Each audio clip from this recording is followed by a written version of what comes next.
Alrighty.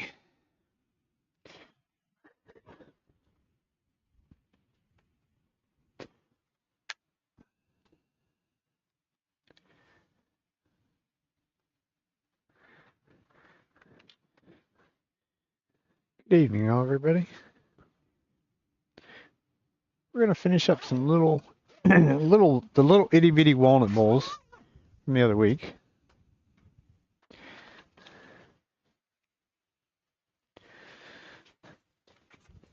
Gotta get my shoe covers on so I don't have crap everywhere else in the house besides here. And that's like way zoomed in.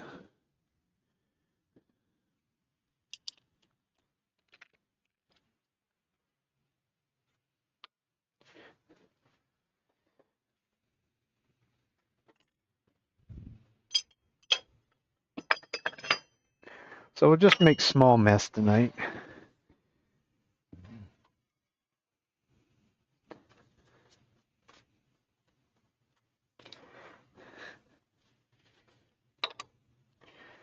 These are the little itty bitty walnut bowls that were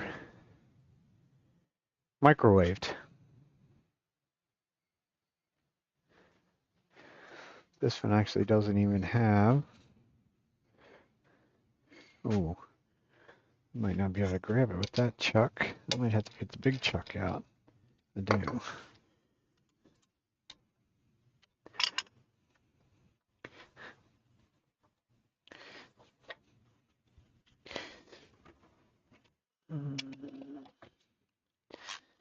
I guess we used the big one to start with.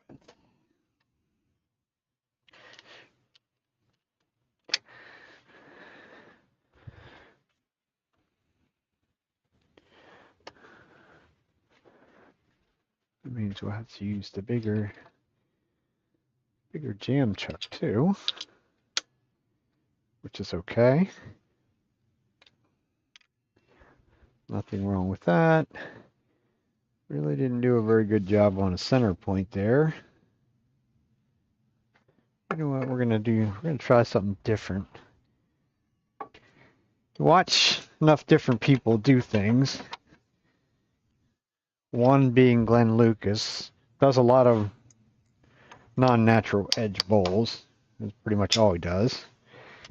And he has a different way of resetting them whenever they're dry.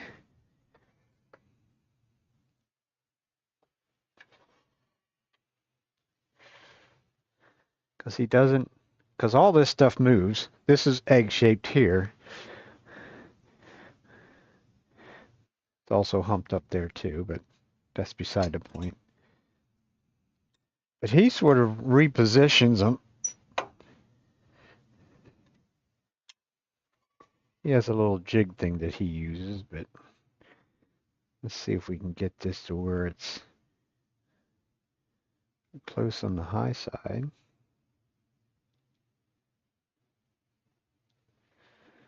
And we're about, probably measure it easier, about 3/8.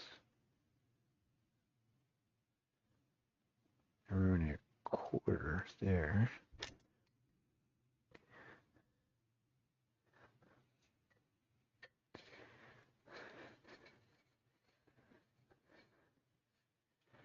Oh, we'll try that. It's only a little itty bitty bowl, so it's not very pretty. It has turned a little bit darker. Almost looks like it's dirty, but it's trying to turn dark. And of course, the tenant has gone every which way but loose as well. We better put our shower curtain across. We don't want stuff everywhere. I think first order of business, I think we're going to clean up our tenant. Make a new tenant, rather, more or less. So everything's clear. Everything's tight. Turn it on nice and slow. Bring the speed up. We don't need to go super fast at this point. It really has, definitely has moved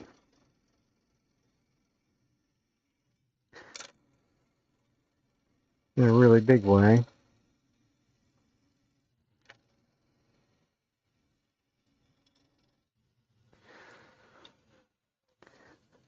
I just want to be able to get a better grip. I still don't have it around yet. Now it'll probably irritate me and be too small to go in this truck.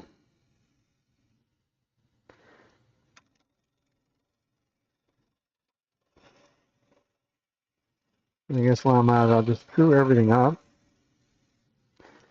Can make our tenon just a little bit longer.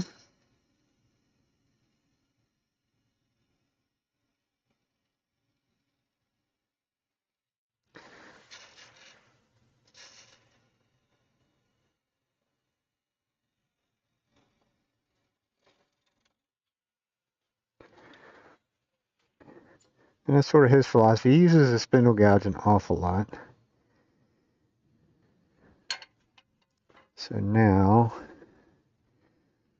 the real question will be whether it will now work in those jaws.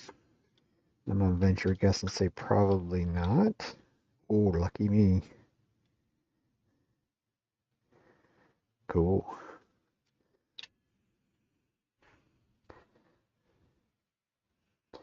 So, sort of trying some of his philosophies when it comes to some of this. So we're going to clean up the rim. I can put a little recess in there too to hold it on the inside, and then we'll go back to the outside because it has moved quite a bit. And we could go to double view here. I think I should have cleaned my face shield. Looks a little foggy.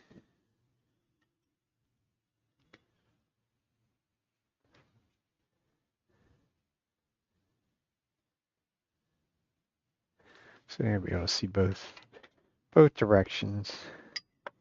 See whether this bowl gouge is sharp. I was working on some of the resin stuff the other day, and the resin stuff is very hard on the tools, on cutting edge tools.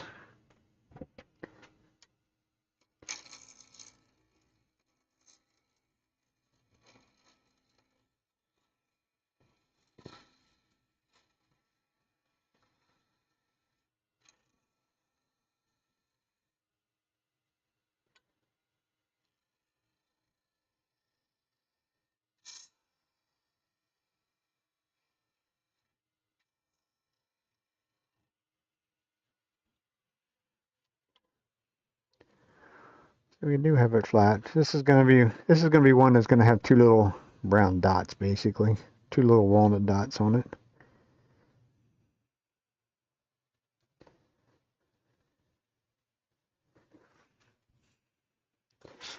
So the real question would be, if we're gonna do it that way, he has his philosophy on how he does it, but he's done it for 30-some years. I don't necessarily do it this way, but it's always worth trying something new. So we'll just set our dividers up here so I can get an idea. So we want that line. I think I'll just put a pencil line in there because this is really way out of whack as far as being round in there.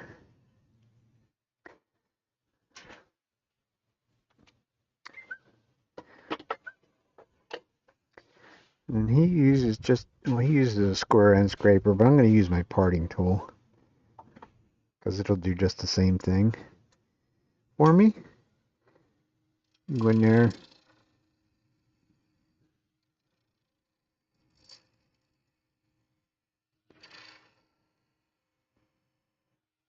It just gives me a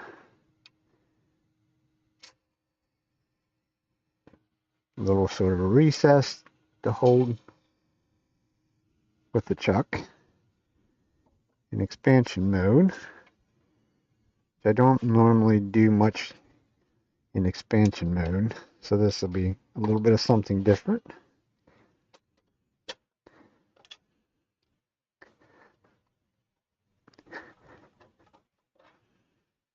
To me, this is kind of, I don't know, we'll try it just once. You always got to try something new. He makes it look very easy how he does it. This is not going to work because I don't have shark jaws. So it's going to be too far in to grab a hold of that. Yep. Well, it's a sound philosophy. Except I don't have the shark jaws are real long. So in my case, it won't work. Oh well. So we'll just go back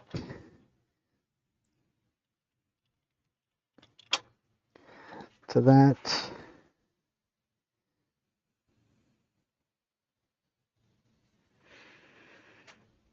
I'm not a fan of doing it in expansion to start with. It's just trying to explode something, usually.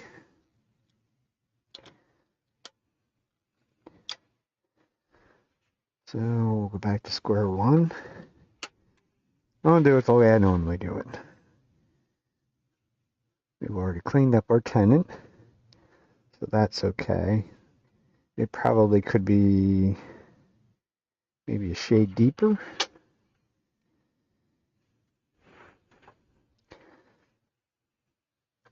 Because I'll make that into a little bit of a bead down there eventually.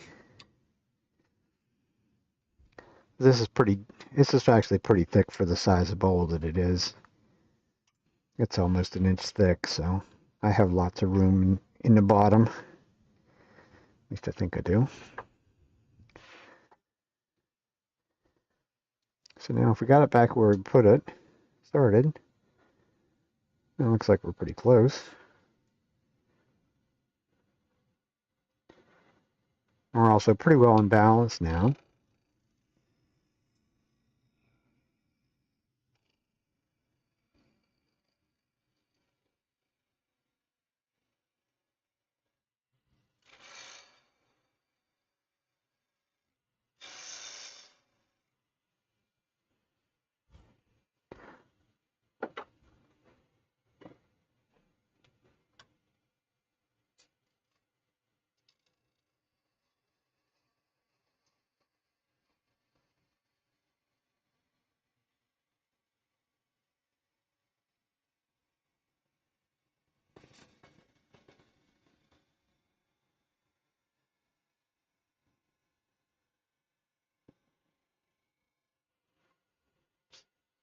We have to take a fair amount off of it because of the amount that it has moved to get it back into round. Almost looks like I got it already. Didn't get the rim totally cleaned up though. It's got a definite dip right there, which is okay. It's sort of a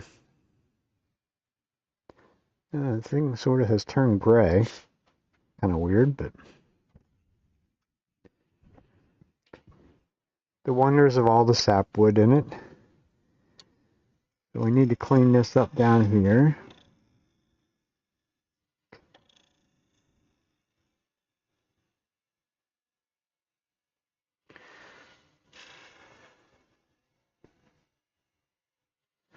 Otherwise, it's pretty much smooth. I'm trying to look at my shape. It looks like I come up and then I swooped out a little bit. So we'll need to do a little bit of something there. Just looking to make sure we have nothing, no disturbed grain. I think that was the bowl gouge I was using on that resin. They didn't quite, it left a little hump in there too.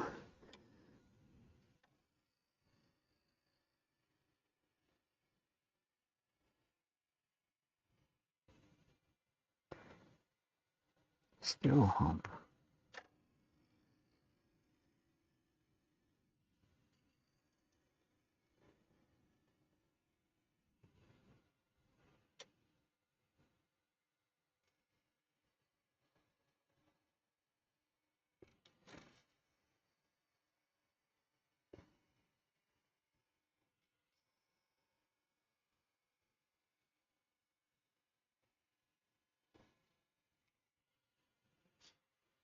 Go right off the end.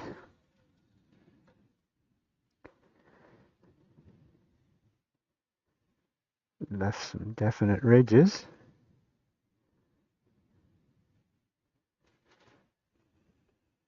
where we sort of start and stopped. So we can do just a little bit of shear scraping here because we want to make the sanding as easy as possible.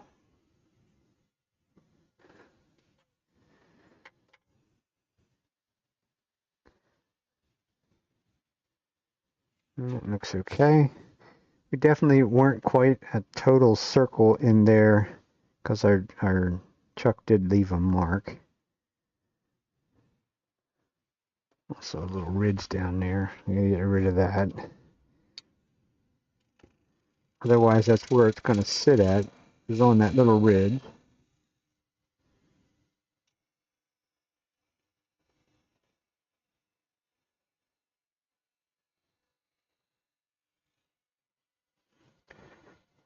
And then we'll come back to that and make that into a bead for the foot.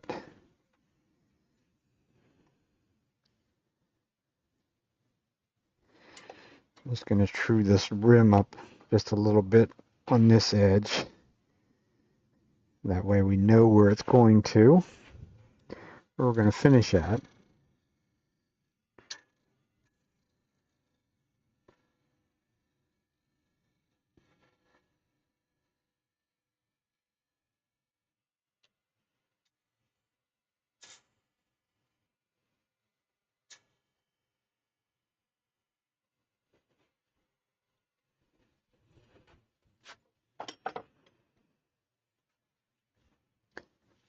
So that's that.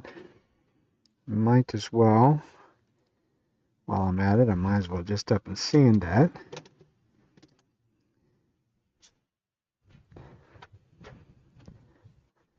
And switch some dust chutes around. You're working on cabinet work most of the day, or at least some of the day.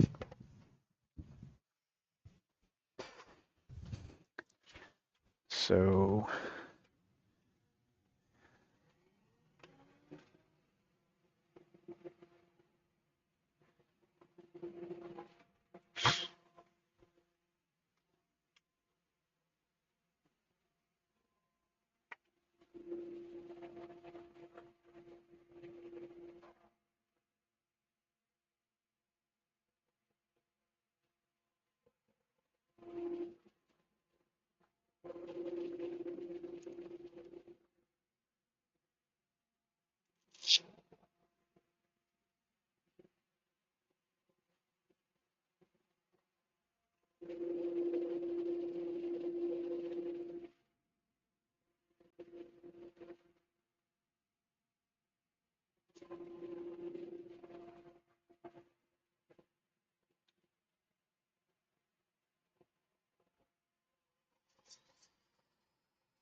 just looking to make sure I don't have any torn grain anywhere, which we don't, so that's a plus.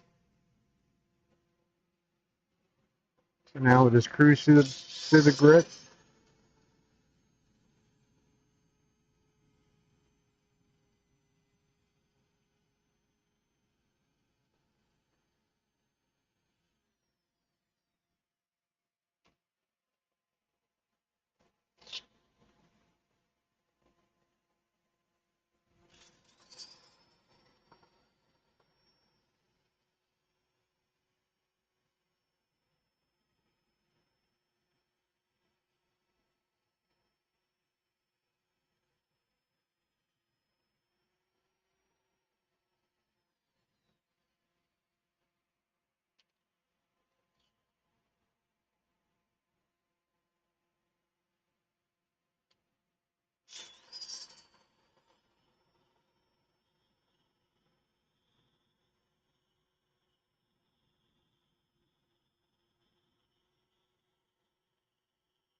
That's actually a little bit under the perfect circle, so that should not leave any kind of marks. Should. Keyword. So I probably could have actually made that into a bead while I was there, but not really a big deal that we didn't.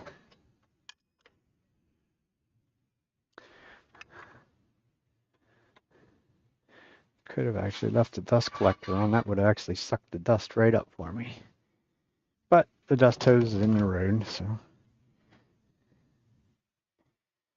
And we should be able to do it all with a little tool rest, yes.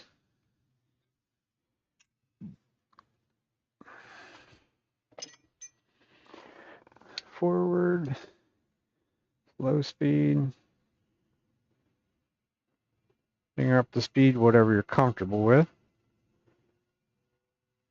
For me, this size is going to be pretty fast. At least in a lot of people's standards, it would be pretty fast. So I'll come back out here to the rim. And we'll sort of straighten that up a little bit. Get my light where it belongs.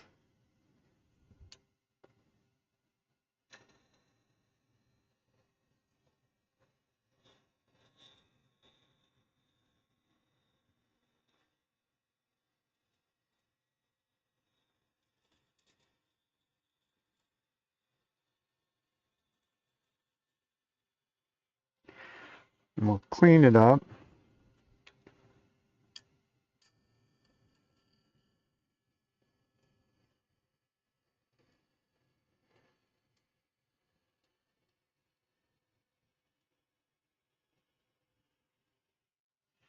And then we'll see whether we're doing right by the wall thickness. Feels like we're sort of thickening up a little bit. I won't make this real thin. There's no real point in making it real thin.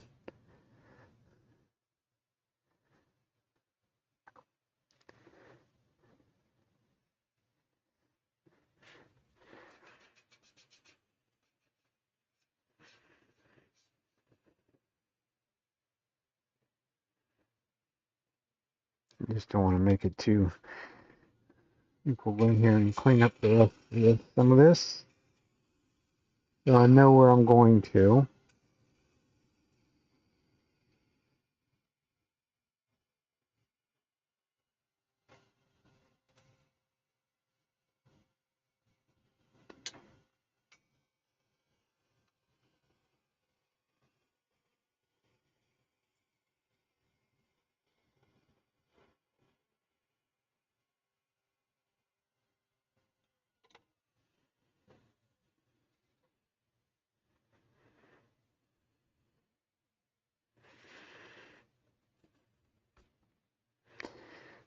We're good down to about there. I come down and we're a little abrupt on the curve. So I'll just make that take a little bit more out down there. Be a little bit more gentle. I left some ridges right there.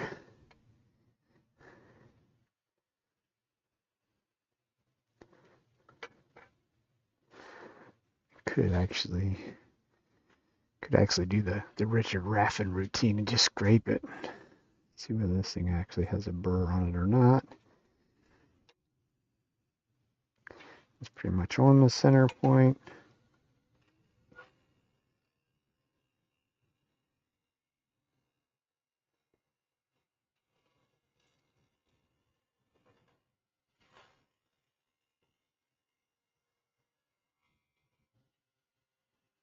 Definitely is getting some chatter up here.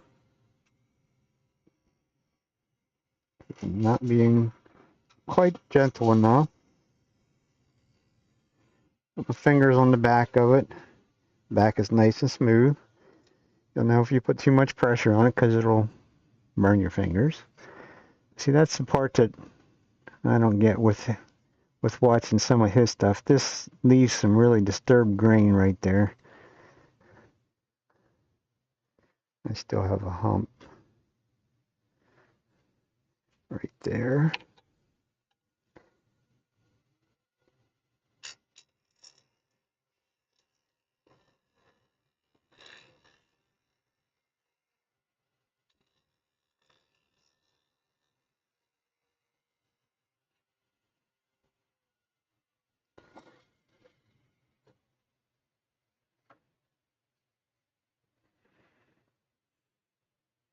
It feels better.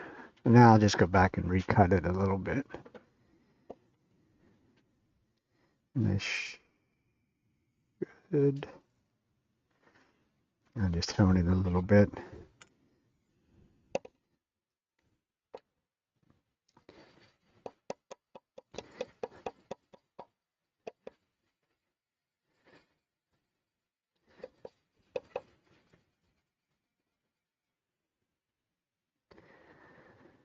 Actually, that's actually a really good place to use the clean cut that has a really kind of unusual loop configuration to it. We have more than enough meat down there to be able to do it, play with it a little bit. This should cut it nice, very nice and clean.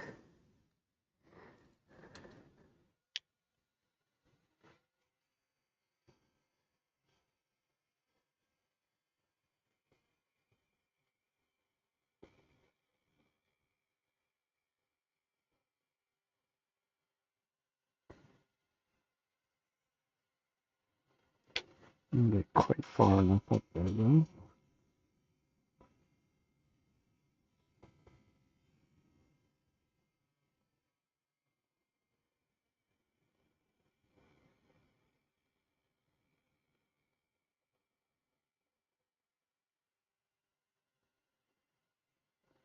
I will leave that little nub sticking up in the bottom. That's not an issue at all. Could be cut cleaner out here, but now I've screwed around and that would be very difficult to go back there because it probably would chatter for me.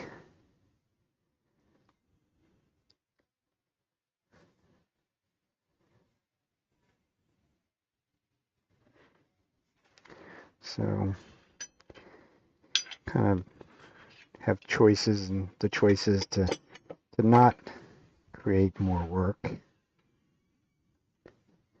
because it's just some little ridges there. It's sort of burnishing with the tool a little bit. And as my dad was out and he's having trouble, and I'll show you how to take care of this. Show him how to take care of this trouble. Grain is running up and down. There'll almost always be some sort of grain that wants to stand up on the right side, and it'll be on both sides of the end grain. As you feel around here, this is pretty smooth. Right here, for just a tiny little wedge right in here, will be kind of like some disturbed grain. Hopefully not torn grain, but in his case he had torn grain. But in my case, I just have it's sort of a disturbed kind of a grain.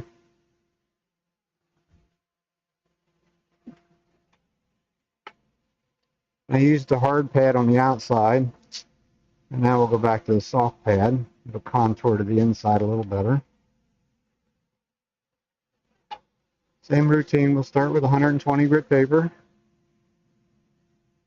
No point in being in hero. But in here, I'm going to start right here, and I'm going to sand that by hand without it running. And I'll do it on both sides.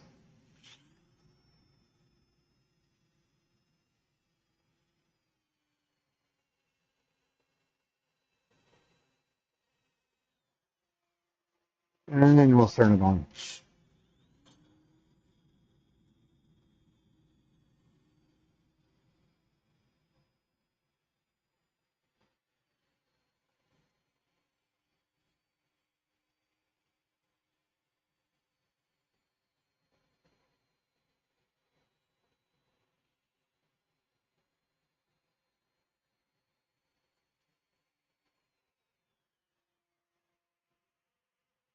And we'll make sure we got it all before we move on.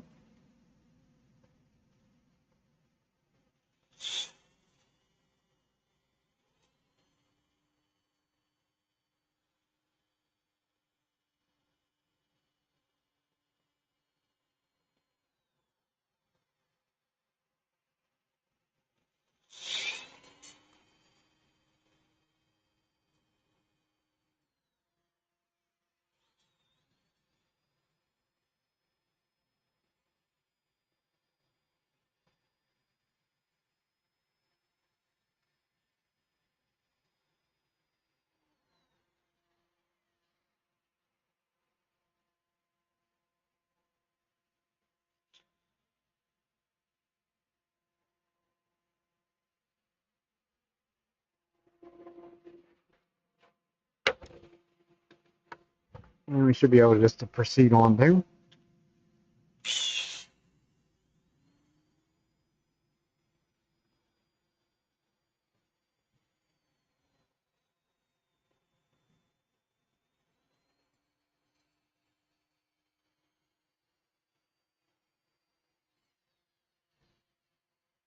And I'll hit both sides of it. It's almost like you stopped and turned the lathe off and made it spin in reverse. Get it that way.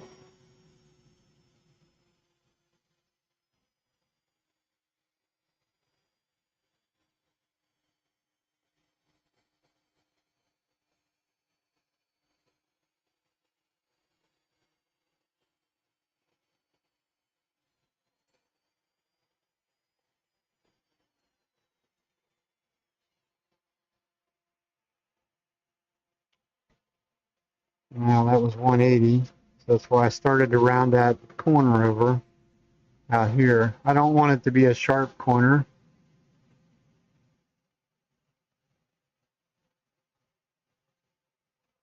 Right back to the 180 because I left leaving some scratches in there.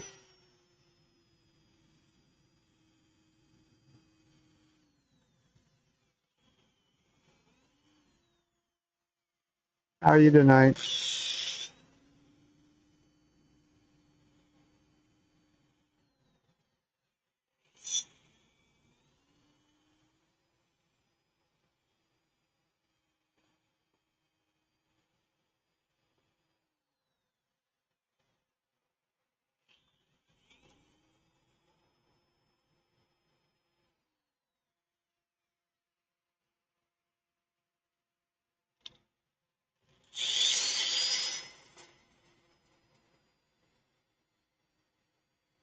And there were 120 grit scratches in there too.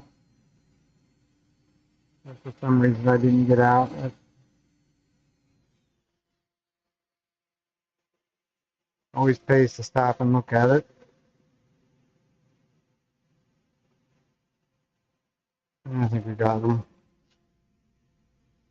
Probably about due for replacement sandpaper.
Believe it or not, this is black walnut. The whitest black walnut that I've ever seen, but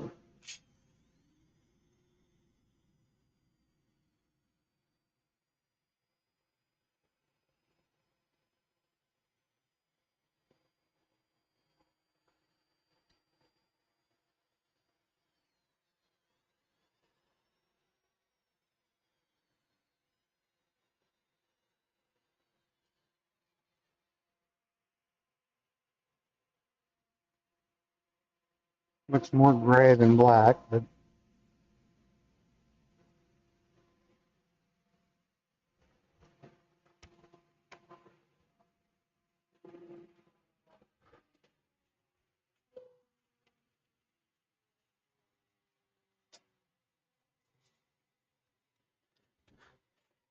So that's got us nice and clean in there.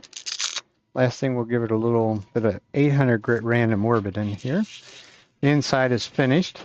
And actually, we're going to put some finish on the inside, I think, while I'm at it.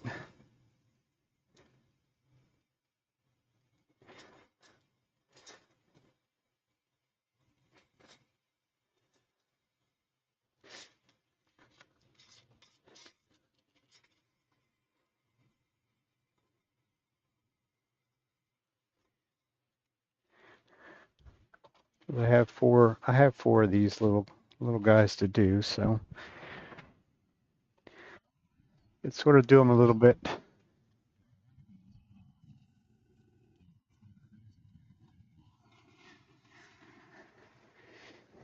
Yeah, well, there's a lot of people in the wood turning world that go a lot higher in the grits. I don't really foresee needing it. And you probably wouldn't have to even on your guitars because you're going to put a finish over top of it. So I don't know. Everybody has their own. That's one of them things that everybody has their own philosophies in that. That's for sure.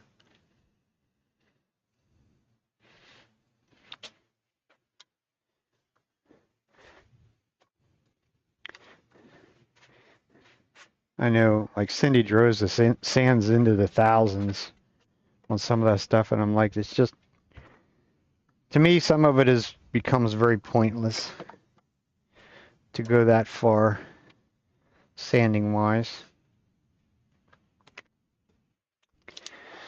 But to each his own. Now the question is, do I have? Yep.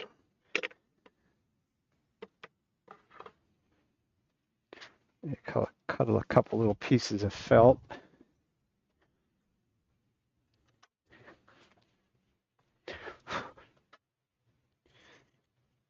What do you finish your guitars with?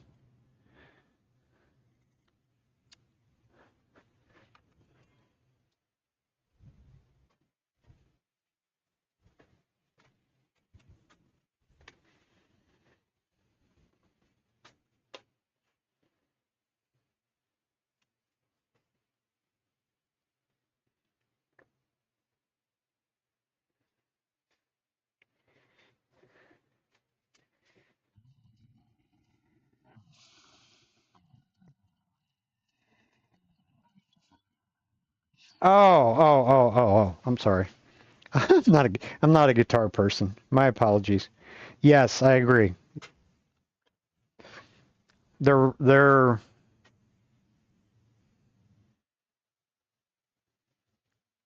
actually a metal. They're not a brass, are they? They're some sort of a hard metal. So yes, if you're gonna when you're finishing metal, I mean you're gonna have to go considerably higher. Typical finish 3408. It'll be one coat and done. Just kind of curious as to what it's going to look like. I don't think they're going to be overly impressive because they're sort of going to look dirty, I think.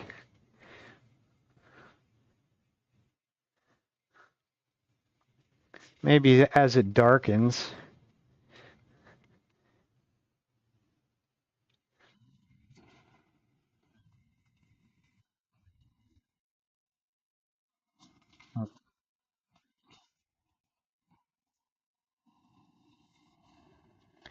Yeah, well, I mean, there you gotta. I agree. You're gonna have to go really high up in the grits, or else it's gonna show scratches, and you wouldn't want that.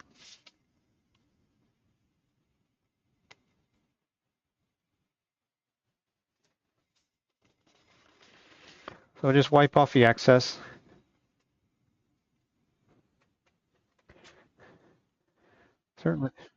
Certainly isn't going to be the prettiest thing. All by hand, or do you buff them?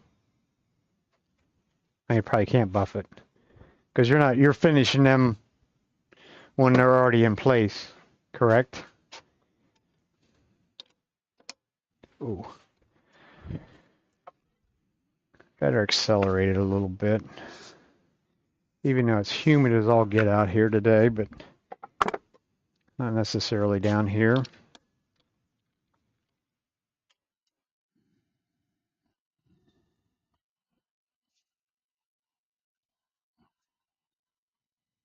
Yeah, I agree. The only other thing you could do if you had one of the variable speed Dremels, you could use one like that you could slow the speed down considerably, or a Fordham, which you could there again slow it down. It's certainly not going to be the prettiest bowl, but it'll be different. It'll keep people guessing. They'll see the dark spot there.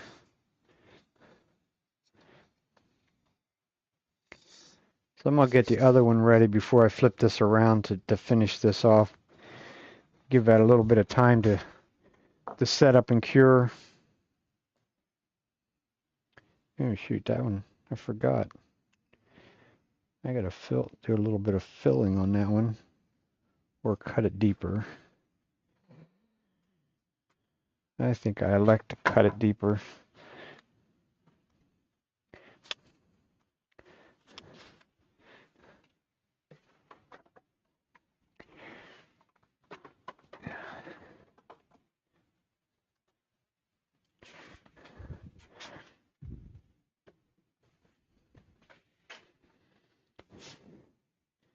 I really need to cut. Or I get getting crazy. For some reason I left a little, kind of like a little nub on the bottom of this jam chuck. And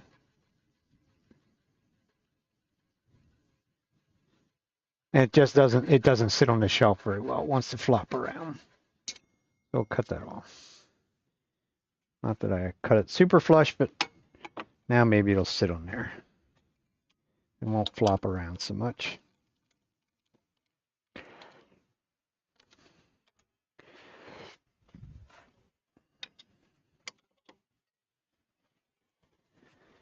And I'll go back to my same tactic as what we just did on the last one, where I'll just cinch it up with just snug, and we'll sort of try and get it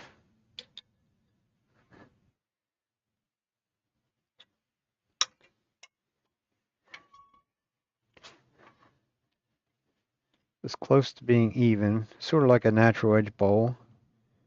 Wow, that's pretty good on that side.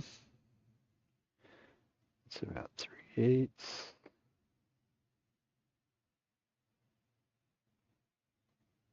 I think that looks close enough. Could move it just a hair. I think. Even has a little knot. That's liable to fall out.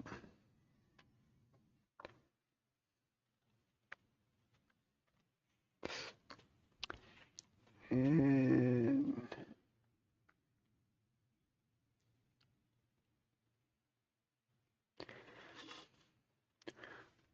camera sitting on chips.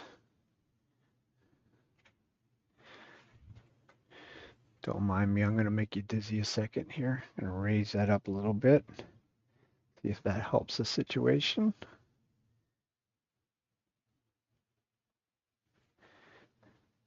Yeah, it looks a little better. Okay. After our face shield. Theoretically, our tenant needs to be, and that pencil's probably too long. Get the short one. We'll clean that up first. Start out nice and slow. Make sure everything is secure.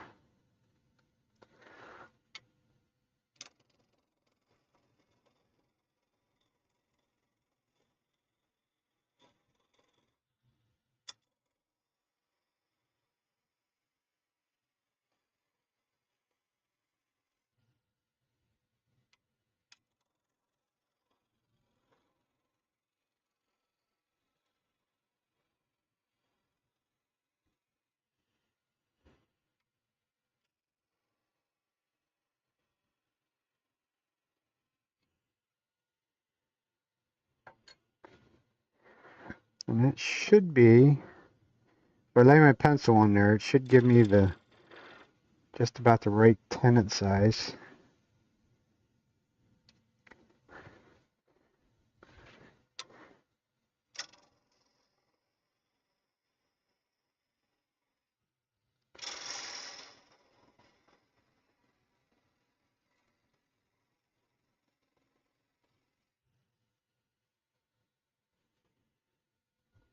Do need it to be a little bit dovetailed though. And a nice sharp corner.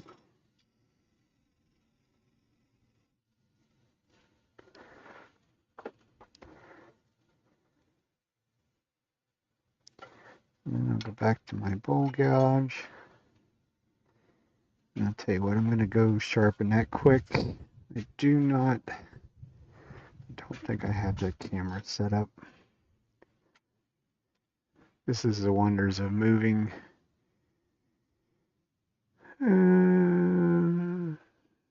Looks a little cockeyed. I move stuff around because of where the grinder is actually sitting right beside beside my radial arm saw. And some of the work that I'm doing, I'm using that to cut rough lengths material. And it would be a good idea to bring the tool along.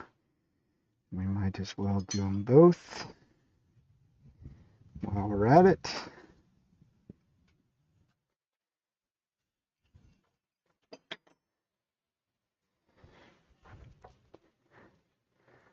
Sharpen spindle gouges. Now we're going to do bowl gouges, so a little different.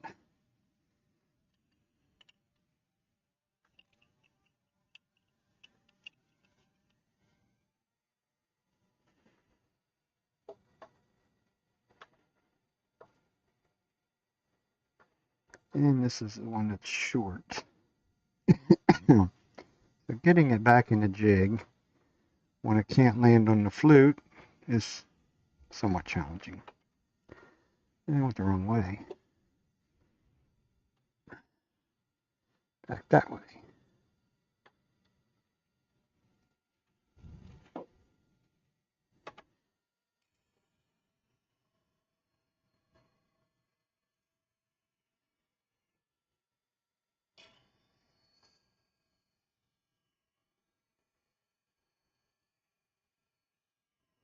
And as usual, we didn't get it back in the way it was. Quite.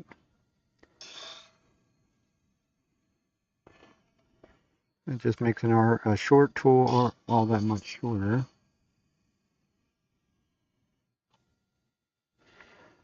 So I gotta get the whole bevel.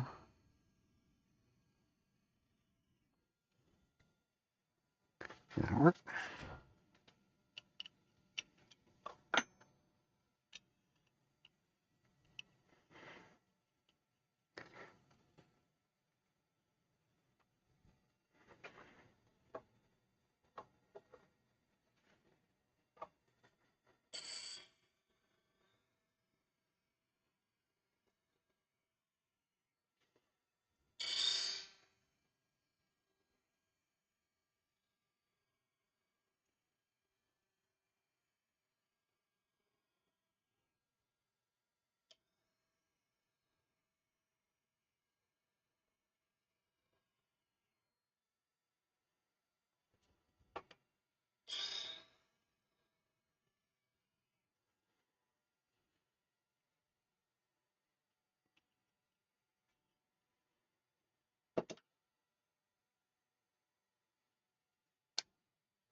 I'm quite sure that I got the little one as well as I should have, but we'll give it a try. The little knot doesn't seem loose, but definitely if it goes through to the inside, it's a very good possibility that it's going to become a little bit of a projectile.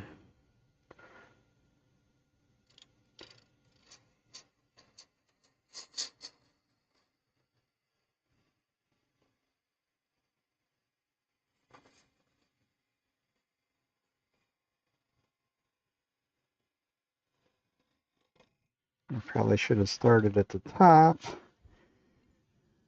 That's okay. We took enough off. When they're small like this, that's one of the good things about them being when they're small is they don't. It's got a crack. It's going down further than what I thought.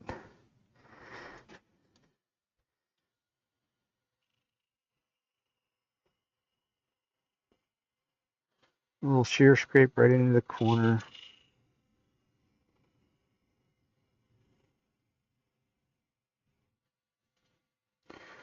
Not a very good shape.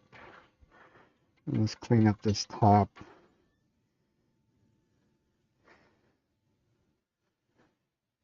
So we know.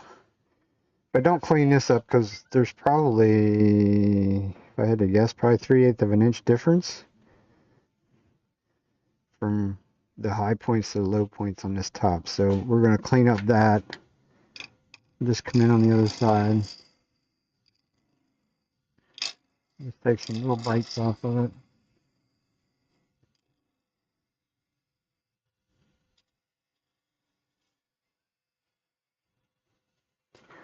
So that it's back to a true. Still have the crack. There was a little bit of pith that got left behind in this one, which you shouldn't do. I'm going to take just a little bit more down.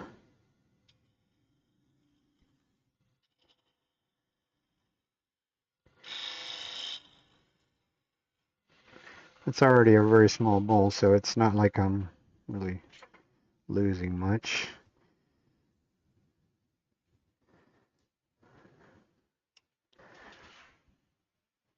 I can't see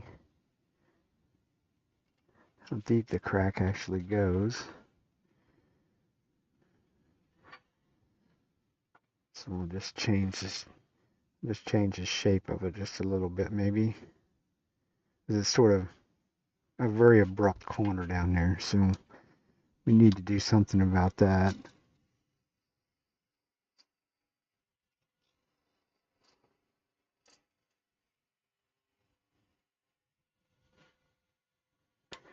Something along those lines.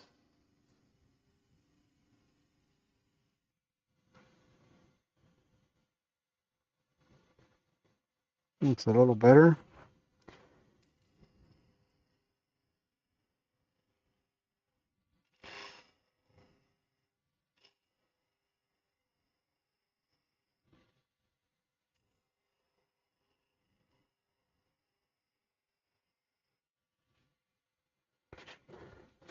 I definitely have a hump in there somewhere. I can see it, but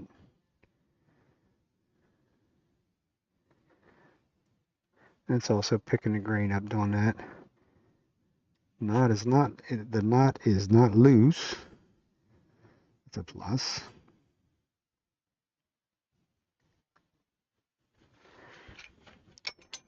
Let's work a little bit more on our clean cut tool. Here's where I haven't had this thing have a catch yet, but this is, to me, this is where you can. Let's see if we can get in here and clean that up.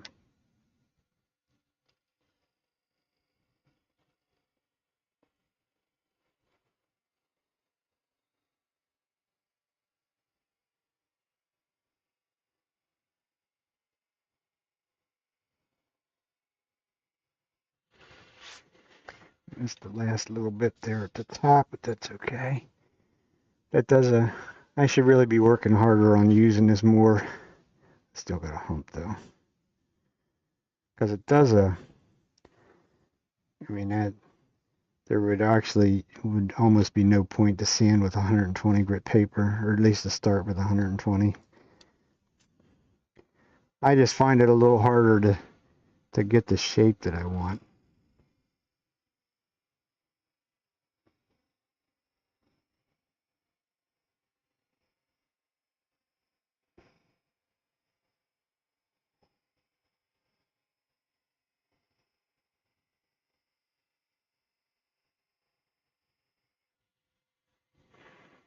But you see the shavings that comes off using that. That's kind of the impressive part of it. So except for right up against there, which I can't get in there, that's nice and cleanly cut.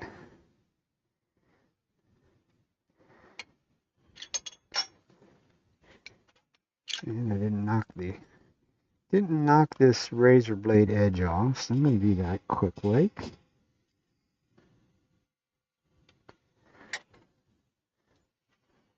And then we'll go ahead and give it a little sandy. See how bad the hose gets in the road now. Still in the road. Let me see if I can move with the camera so that it gets away from the hose. I don't think I can. Maybe I can. But I probably won't be able to do that when I go to cut. I will see. Because my tool handle will hit it when we get to that part. And I did say I needed sandpaper.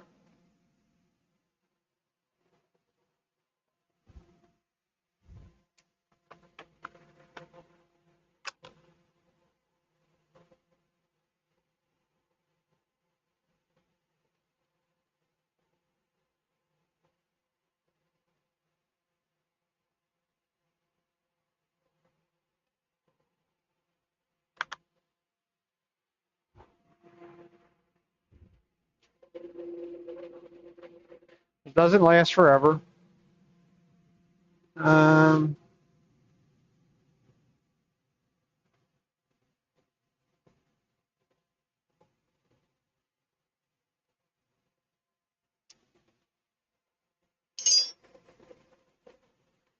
think I'm going to try it without the 120. Let's see whether it'll cooperate or not.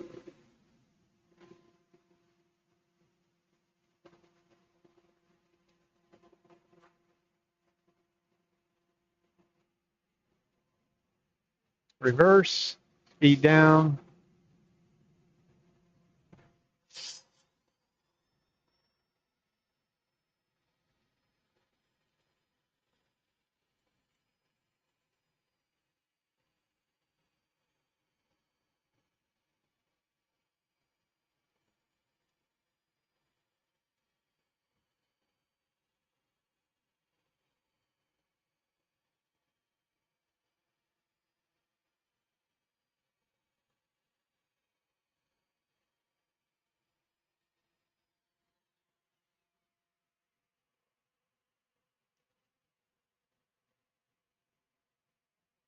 That worked. That's starting with 150 rather than 120. That's a plus. Like I say, I need to work more and more with that tool.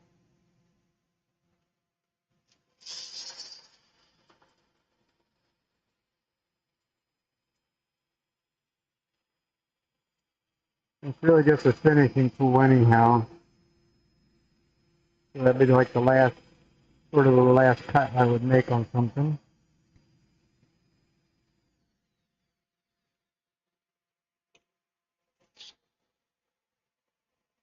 Whoops.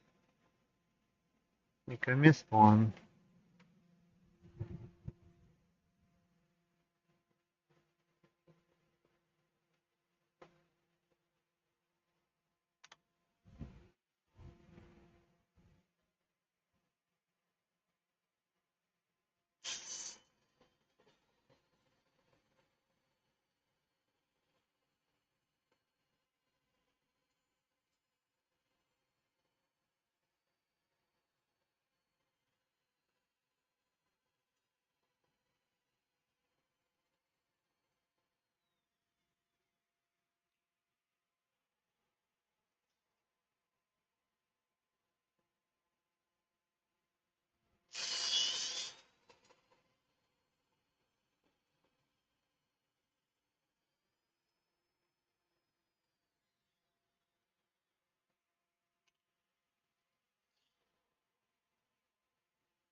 So that should take care of the outside.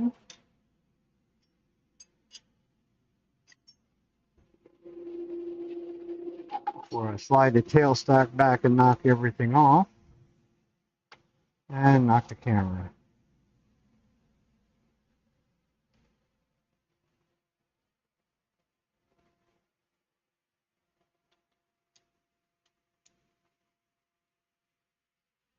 We'll keep that handy. Oh yeah, that's like perfect. Cinch it up. I'm not going to bury it in there. We don't need to. Like I said, this is walnut, so I'd kind of like to keep the dust collector running. Maybe I'll do something, switch over to the 40-degree gouge. That way I don't have to swing the handle so far. If I have one sitting here, which I do, I think it's sharp. Back to forward, slow speed. It's a little closer to that than what I thought it was. It's okay. We're going to get rid of it anyhow right away.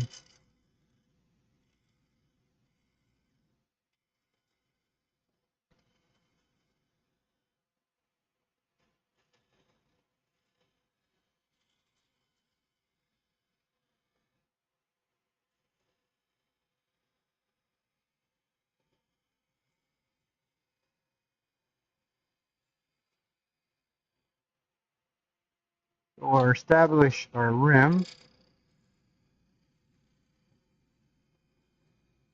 We'll come around and get a sort of a wall thickness.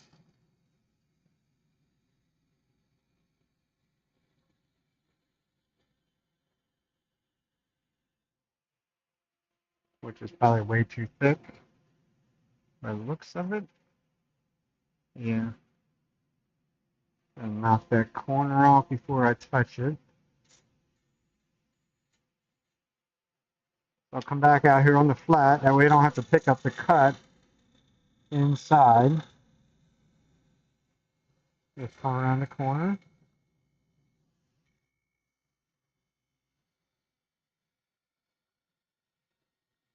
And then if my eye looks right, it should be at the right place as far as thickness goes. It feels pretty good. That is, oh no, that knot's still down there, feather.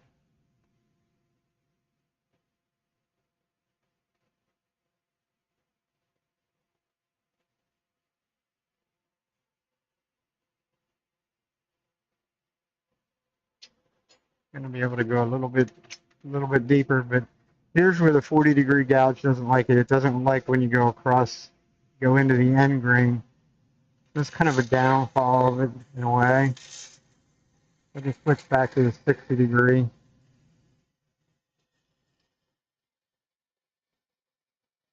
Which likes to go across the end grain. And then we'll see where we're at, and we'll go back to our good place to work with the clean cut one. Now we have a general shape. It's just too thick at the bottom. We're pretty consistent down to about there. There's actually even a little bit of a hump right there that I managed to leave.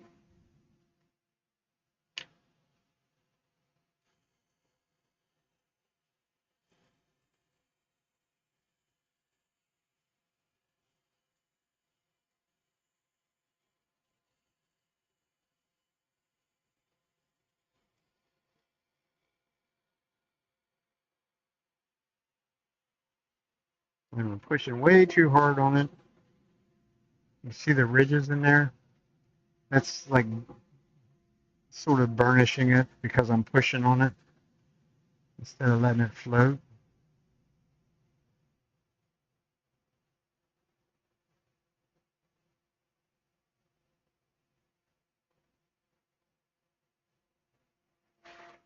So we'll just do a couple more little cuts there.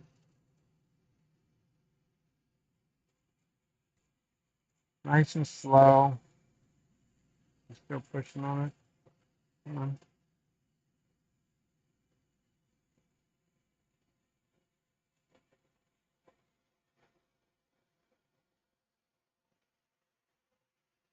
A little hard at the bottom because it picks up the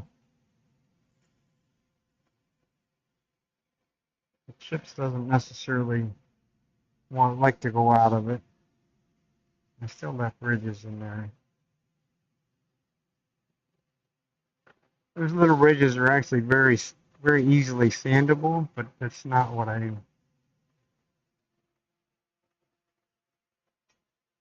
Be right back. The bevel is kind of big on it, for one.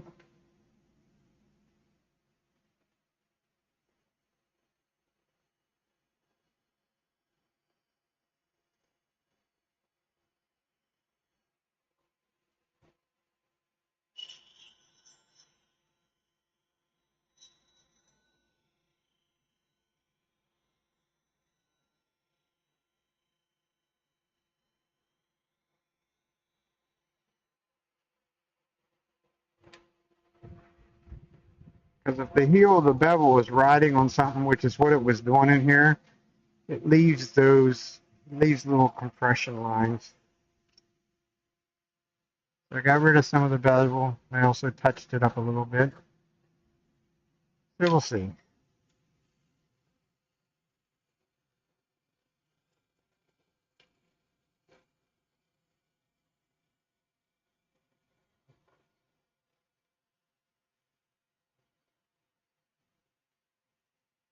Yep, it's exactly what it's doing. And when it does it, that's better. I left a little line out there. That's okay. It actually sort of like creates almost like creates ripples in there because it's, you have hard grain, soft grain. So when you're pushing hard on it, as well as I have the heel ground off of all of them. But this little part of the heel back here will leave marks, compression lines.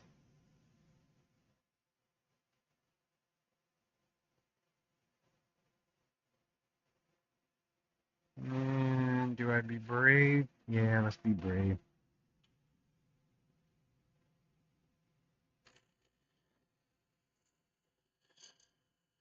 That's gonna squeal. A little bit thin up in there. That probably created me more work than what I tried to get rid of. Usually when it squeals, no, it didn't. Oh, yes, it did. Right there's a little one. It'll do the same thing. It'll leave little ripples because this, even though I can't hardly move it, there's enough give to it that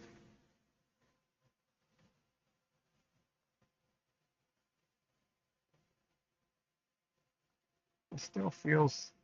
Your fingers tell all. You run your fingers in there, still feels like there's right at the very base there, there's a little bit of a something.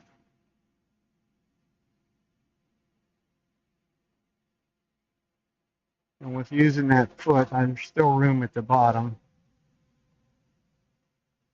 I'm going to try and get rid of that. Try and get one nice up back about there.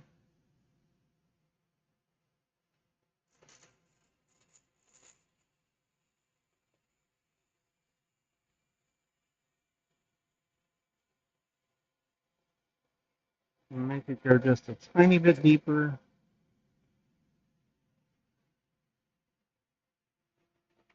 And like I say, I don't even bother with that.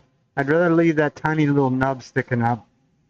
That just flat out disappears as soon as the sandpaper touches it. Because if I screw around with that and would go through it and break it off and leave the hole, then that's pretty much impossible to sand out. There's a little bit of a crack up there. That's going to live with it the same way there. The 3408 will actually fill that in as I finish it and glue it together. So kind of like no worries there. Oh yeah, that's why you put that away so you don't fill it up with sawdust, with chips. Inside we'll go back to our softer pad. It'll help to contour it a little bit better. And the inside we will hit the inside with 120. Now you pretty much never get the inside as smooth as the outside. At least I don't, put it that way. And right in there, a little bit of picked up grain. I'll sand that a little bit by hand.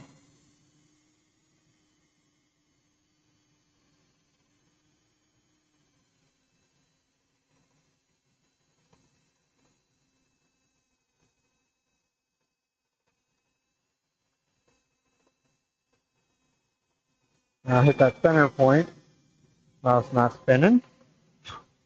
And there's our little nub completely gone.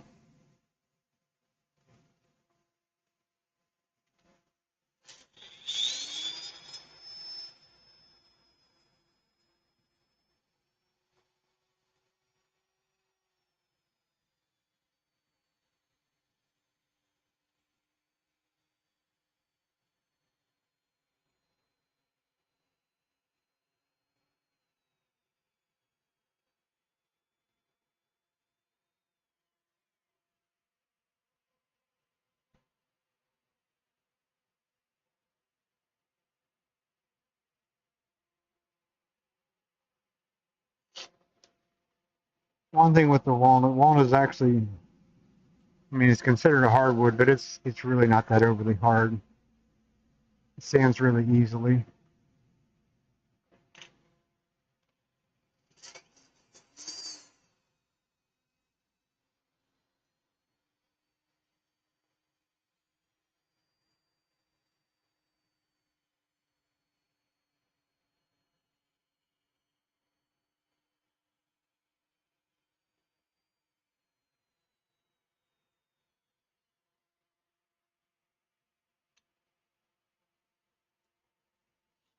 That was 150. Go to 180.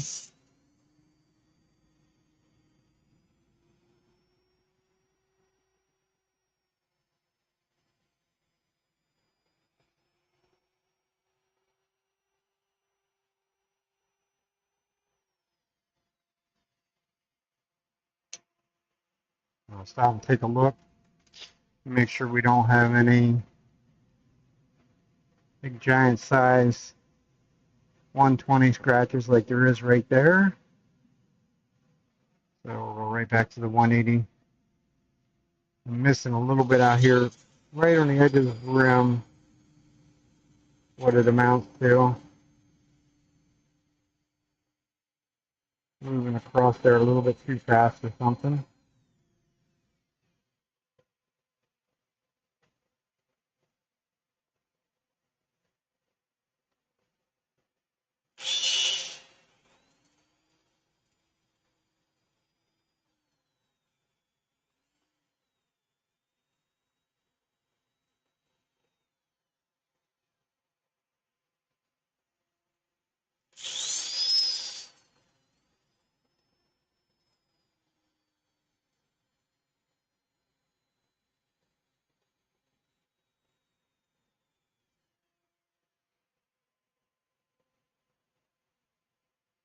Now I got them.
320 on the 400.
And the 600 is where I went.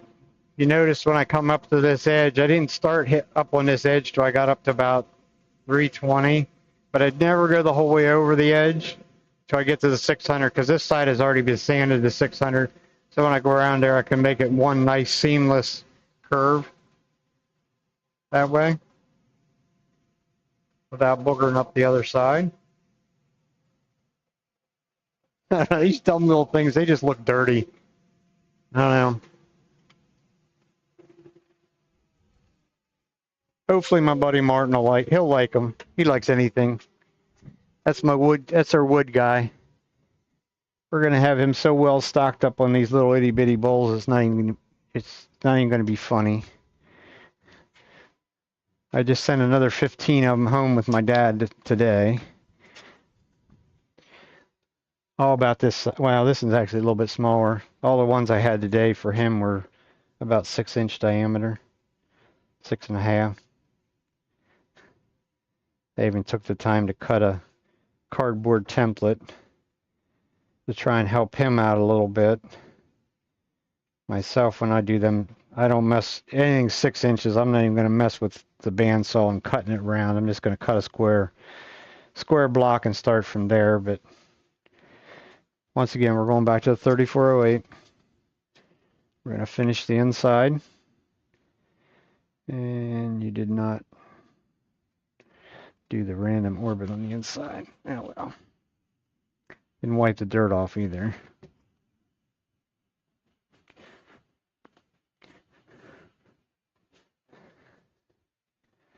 You know what? These things are walnut. They're not very pretty. So this is where you play. One of the complaints, I guess you would say, with the 3408 is some people like their, got to have their oil finishes. And so they don't, when you're putting something like that on, doesn't necessarily make the grain stand out. The one guy that's on the Wednesday night group says that he puts the boiled linseed oil on everything as a sort of a sealer coat. And it does work underneath the 3408.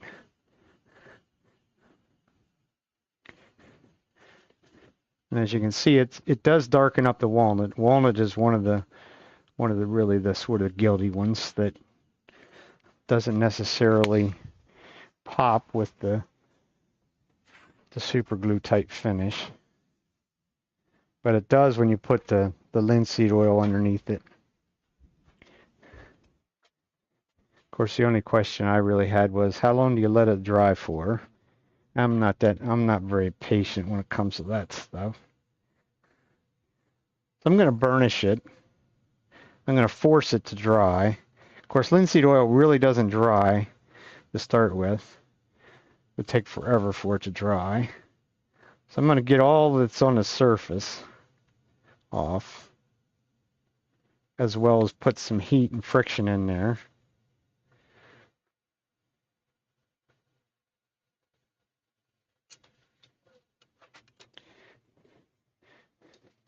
It just sort of, it made the actual nice black part blacker. I don't know, the shitty gray color that's in these sort of made them a little darker even. So now we'll go back with the 3408 and then it'll be done on the inside. I should have did that one on the first one just to see. Really need to play a little bit more with the linseed oil as to whether I should let it dry overnight before I do this, but like I say, these are little itty bitty bowls. They don't take very long to do. Don't take long to do anything with them. And they're still, I think how many logs is down there. There's probably still another 4 or 5 logs. So another 20 or 25 feet worth of this size logs.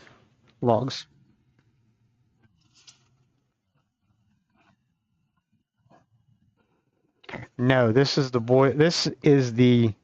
there's a difference. There is linseed oil, and I'm not even sure you can buy that anymore. The pure linseed oil is the one that can spontaneously combust. The boiled linseed oil is pretty safe. There's that linseed oil and paper towel, that any of that stuff gets opened back up and laid over the side of the trash can to make sure it dries. You don't anything petroleum based always is going to be opened up and either laid out or laid over a garbage can or something along those lines so that it can dry. Because there is a lot of that. There's a lot of stuff out there that will do that spontaneous combustion. A lot of people don't really understand that, but so it's done. It's pretty much dry to the touch already.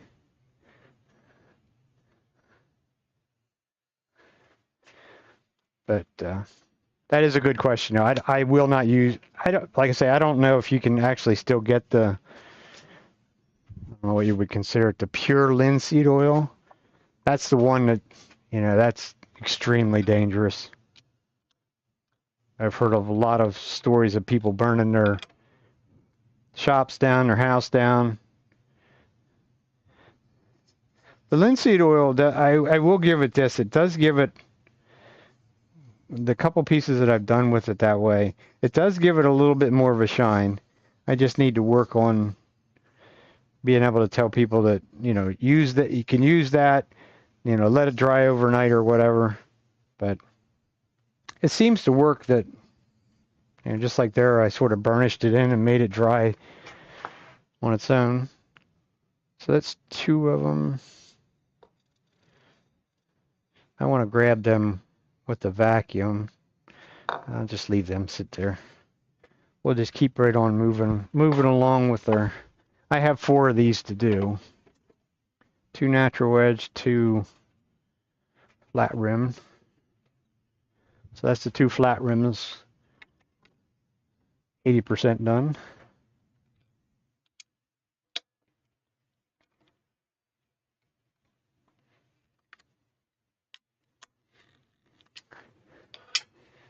And from what I'm told on the pure, the linseed oil that will spontaneously combust. I don't know what they consider the pure stuff, the whatever. One of our local turning clubs down the country a little ways, we were there and there was one guy who was talking about that, and one of his neighbors, I think it was doing something with some old barn beams or something or other, and he had them laid out in, I guess, in the barn or whatever. and put the linseed oil, was putting linseed oil on them, and for whatever reason, I don't know whether he left a rag lay there or something along those lines, and went into the house or whatever and come back out, and by the time he got back out from in the house, his barn was already on fire. So there, other road. I think that's going to be good enough. This one's only about 5/8 of an inch thick or something like this. So we'll see if I can actually return it. And more importantly, as to whether this is another one of the microwave ones. So this went from green turned soaking wet on a whatever it was. Whatever, I don't know. These are probably 2 or 3 weeks old now. But at any rate, I green turned them, wet turned them. I think I did throw them in a paper bag overnight. Come down to work in the shop the next day. Put the microwave over in the spray room where I have a good ventilation fan, because it does stink when you microwave these. I will tell you that. It does. It's not a... And probably some of it has to do with what kind of wood it is too. These went through about 8 cycles at like 30 seconds or 40 seconds on full power. They're quite warm when you pull them out. And I let them sit for about a half an hour, 45 minutes in between cycles. So what I do is I would go over and do them, and I don't walk away. There again, I don't walk away from it. I put them in, you know, I could stand there for 2 minutes or 3 minutes to get off. I had 4 of them, so I would put them each in for 30 seconds and then sit them out on the table, and then come back over here and go, you know, go back to what I was doing for, like I say, I think I was setting my alarm for about a half an hour.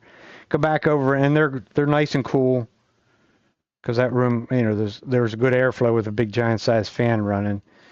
Put them back in for another 30 or 40 seconds until I get them to, and I'm weighing them each time and putting I have a little card there that I'm writing down. That's, you probably can't see the number, but there's a number on here. So each one of them had a number, and like I said, about eight cycles, 8 to 10 cycles, something like that in the microwave, and they stopped losing weight, or they would only lose like 1 gram of weight or something like that. It was very, very, very little weight that they lose at that point. And then I just left them. You know, it's been, like I say, it's actually been a couple weeks since I've done them. But I think probably if I really wanted to be in a really big hurry, I could probably go back to them like the next day.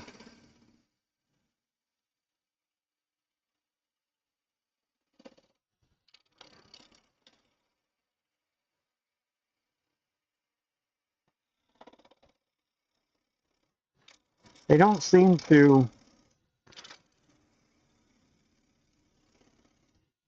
really go too crazy. I mean, they're certainly not. They certainly have warped, which can be certainly as expected. As you can see, it's taking material off there. It's not taking any off there. It's just the 2 high sides right now that it's taking material off.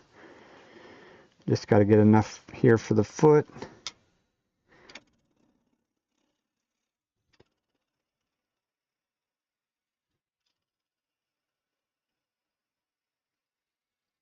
I am using a spindle gouge, yes. If anybody's really paying that much attention to this part. Like I say, if you watch Richard Raffin, he loves the spindle gouge for doing bowls. Just the outside, not the inside. Just so happens that live center is pretty much the right size. Or close. I don't necessarily need to go right down to the line.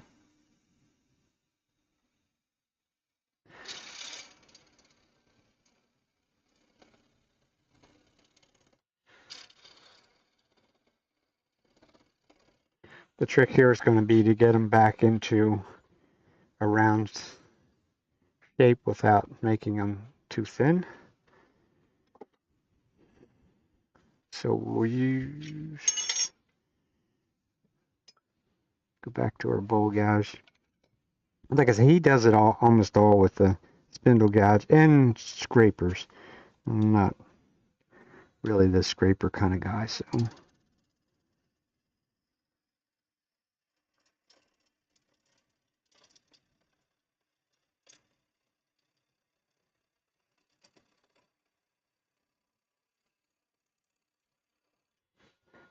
And we do need to, if I can, I'm going to get a little bit more speed out of it because it is a natural wedge, so we have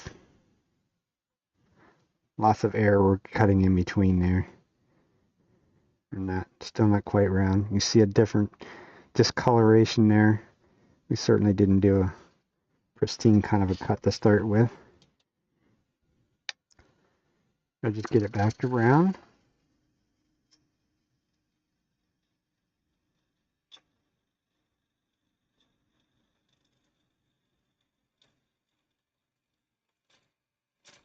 And hopefully we have enough on the inside left to make it round too. Kind of going to be a hopefully. So we're back. Still a little bit there. In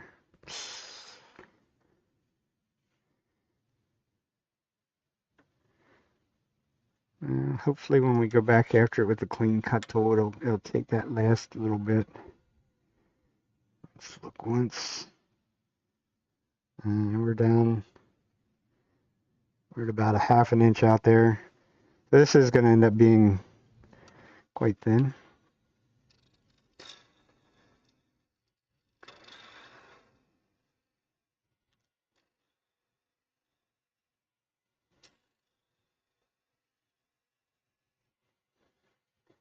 Which is kind of all right. I kind of enjoyed on the thin ones, but I also, in the same token, I want to keep the bark on it.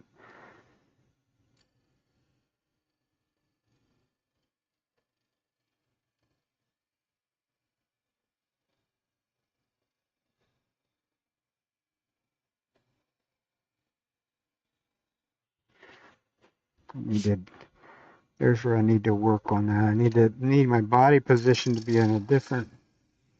I was running out of swing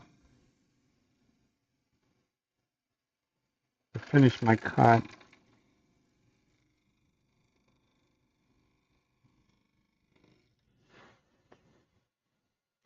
And hopefully got it on that side. Not quite. Because it is starting to get a little flexible. That tiny little flat. I think we just hit that a little harder with the sandpaper. And I think that'll take care of that. Yeah, that's what we're gonna do. Because I don't want to take another cut off. Because like I say, we're down maybe a ½ an inch out there. And I know very good and well I took at least 1/8 of an inch off in here. So we're gonna have to do the same on the inside. Just need to make this a little bit dovetailed here. So the jaws grab it right. I'll blend that in a little bit.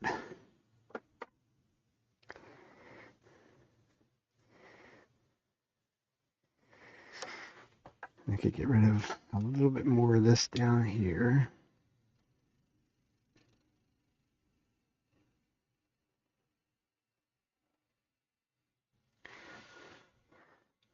So that there's no question as to where that ring, it's not very flat in there either.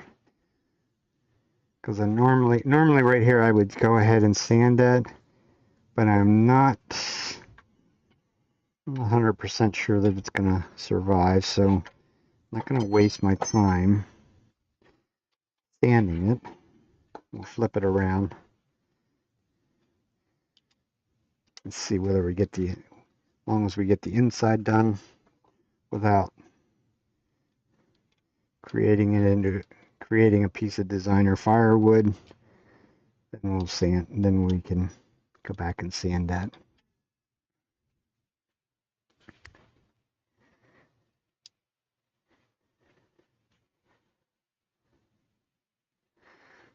So we're going to be all right on the dust collection. So I'm going to turn that on. Doesn't necessarily do a whole lot of good on the outside. The chips are going the wrong place, sort of.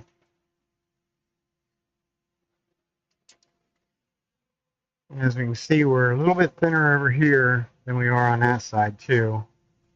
Which is kind of not a good thing. So we'll concentrate. Definitely won't go very deep. I'll get it right from the get-go. That's the one I wanted. And we'll use the 40-degree gouge. The 40-degree gouge for me helps me because it's and hit the tailstock. Because the difference in the angle, the tool is back here rather than over here, where you have a tendency to push against the side. We change things in clears. We're going to bring the speed up.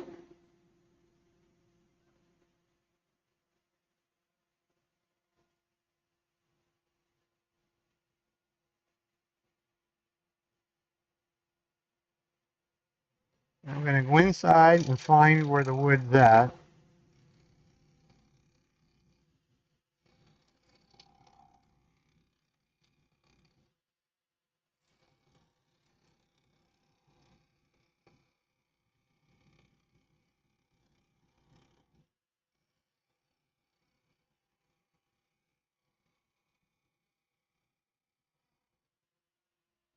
And we're going to go nice and gentle. We're still not cut. We're almost, I didn't touch this side yet over here, or barely.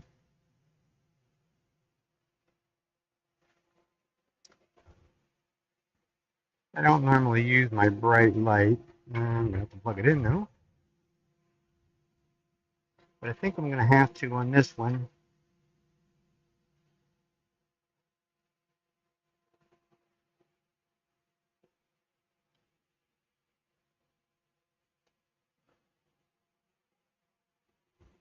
Because I'm having trouble seeing the shadow over here.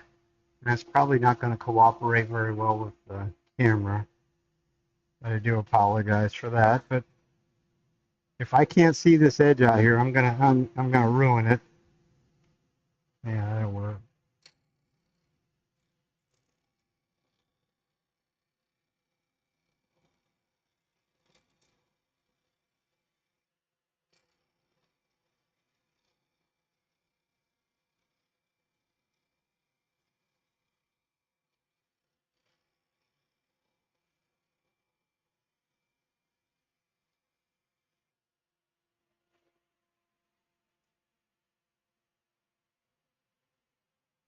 Barely.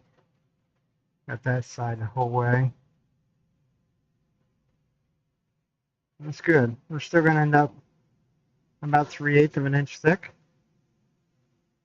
I'm gonna leave that light on just a little bit longer,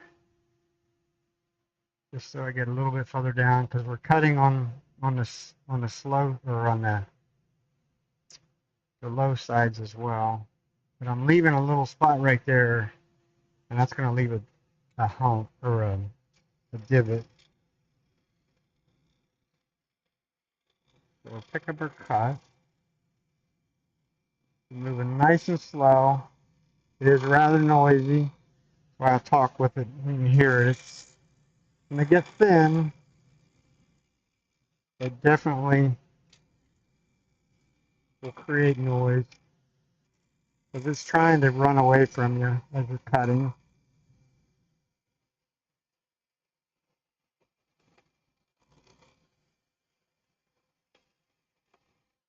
Also feels like the tool could be a little sharper than what that one is. We have two of them here. That one looks like it's fresh to sharpen. That's the one I should have been using to start with. Now I've gotten rid of that. We're also starting to thicken up a little bit. No, I didn't get rid of it. As you can see, I'm not going very far down. We're going to make this top.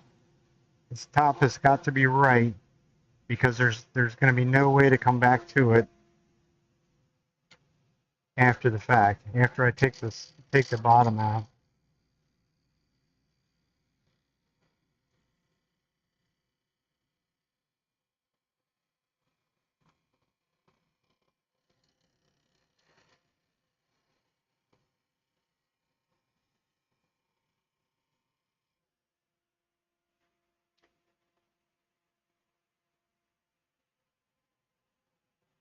Okay. Wonderful. So it's nice and clean. Cleanly cut up on these wings. No torn grain, which is a must. So now we can proceed on down. I can get rid of that light. Now I don't need to see the wing.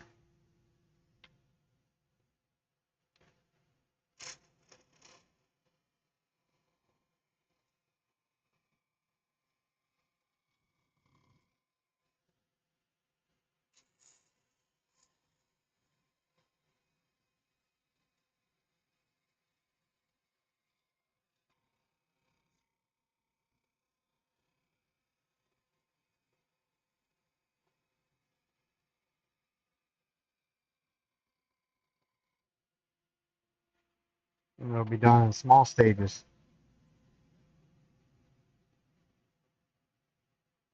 Giving it a feel. Feels pretty good. We might be thickening up a little bit. Let's feel like we are a little bit. But we're now down to, I don't think we're down to quite a quarter. About 5/16, something like that. Like I say, when they get thin like that, and now the wood is dry, they can be quite noisy. It's really a good place to practice tool control and not be pushing on it so much.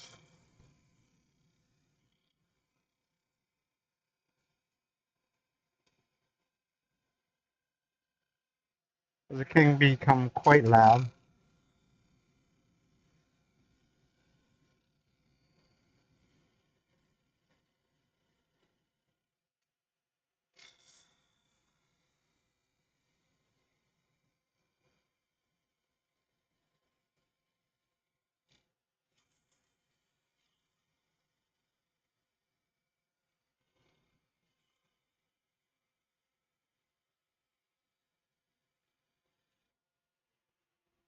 And that's probably right there as far as I'm going to be able to go with the 40 degree. Yeah, we're in good shape.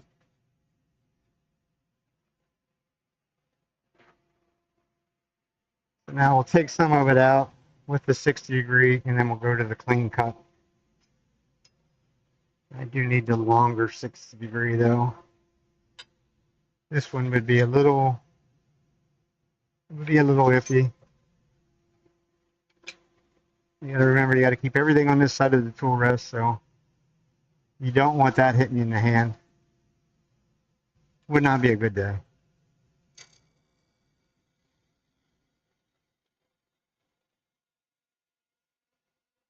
This is going to give us a little black dot in the middle.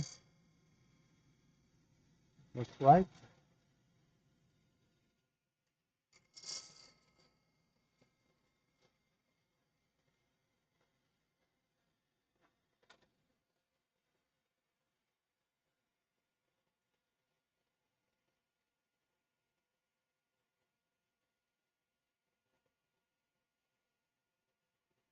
And we'll leave our little fit in the middle. Yeah, it's going to give us a nice little, and we don't even need to mess with a clean cut tool. I don't think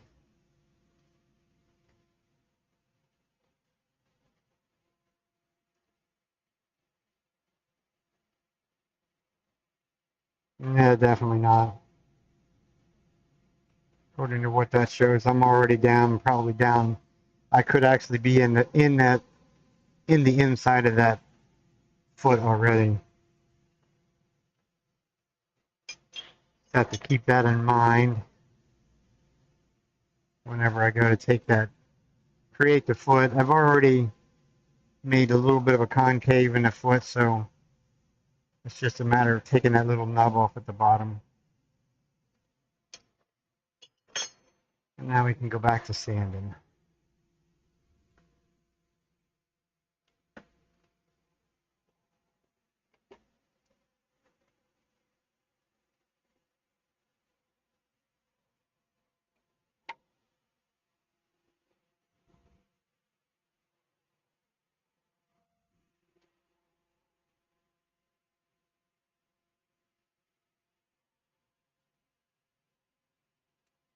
And just like our little flat rim bowl, we know that we're going to have some spots in here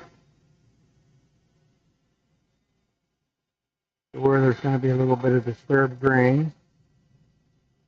I'll just do those little areas first. Actually, I can go the whole way around the natural edge part of it. You could actually sand the whole thing without ever turning the lathe on, which is another way of doing these. A lot of times I'll do these to a final thickness from the start, and then just let them warp and do whatever they're going to do. And then this is how I would sand it. It's just let it, basically the drill is going to spin it in my hand.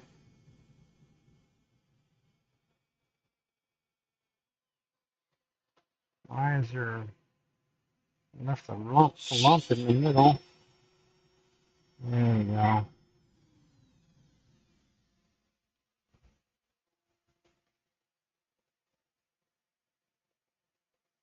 Kind of one of them things, if you're kind of new at this, it's probably there's even a hole. It'll not fell out. There's going to be a hole going right straight through. Because we can spin this, we can spin it and sand it. I'm going to spin it a little bit faster than I normally would the other ones. Once again, you got to be very careful where your hands are at. And be very gentle when you get up on the upper part.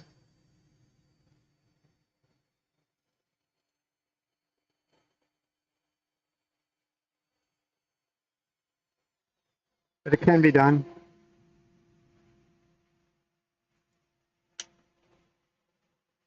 Just as easily.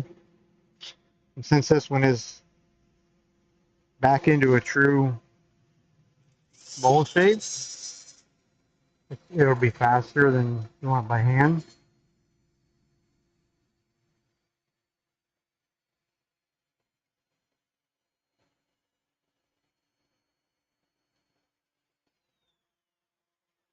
We're just going to want to stop and look at it a little bit more often.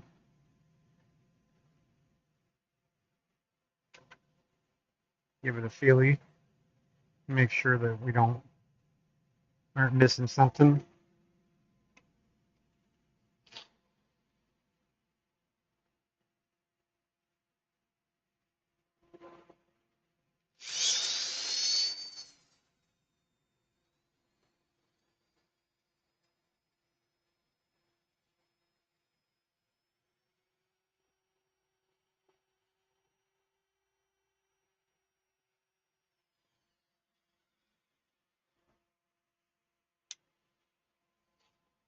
That was 180.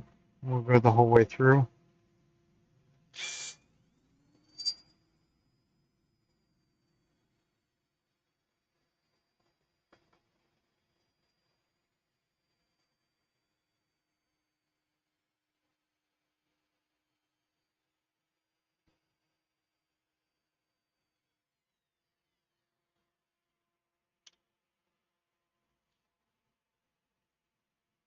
Kind of the problem of doing the natural edge and being thin like this when the bark is very easily broken off. Be nicer if it was more like about 3/8 of an inch thick. And it seems to stay on as long as it made it through the drying process. And they seem to stay on pretty well.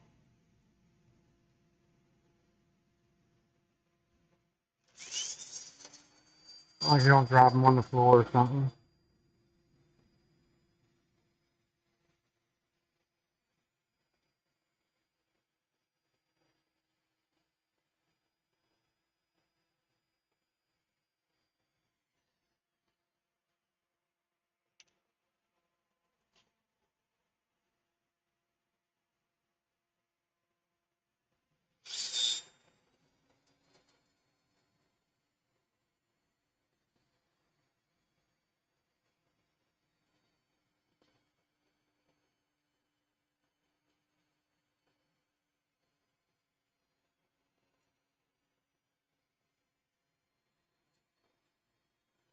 Lastly, 600.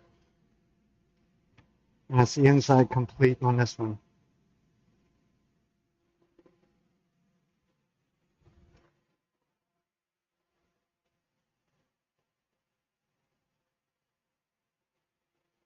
Nice and smooth, no scratches.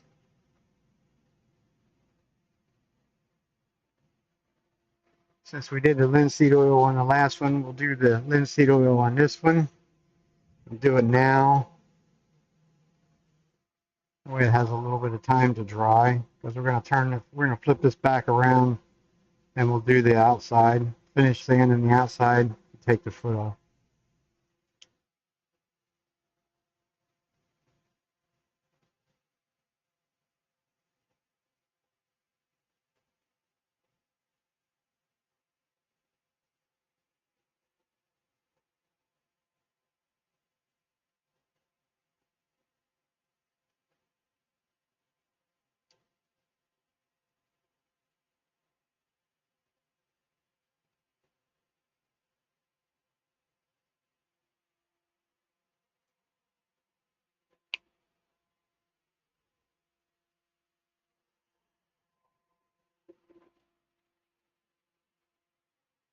And we'll wipe off the excess.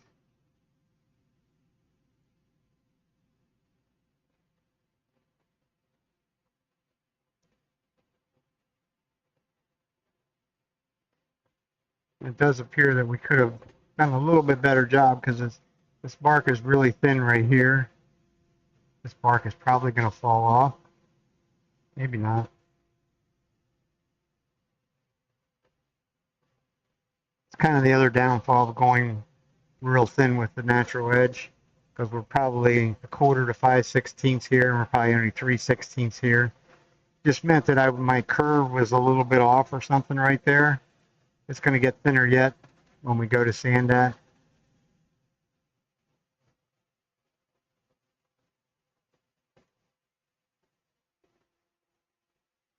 So we'll lay our paper towels out.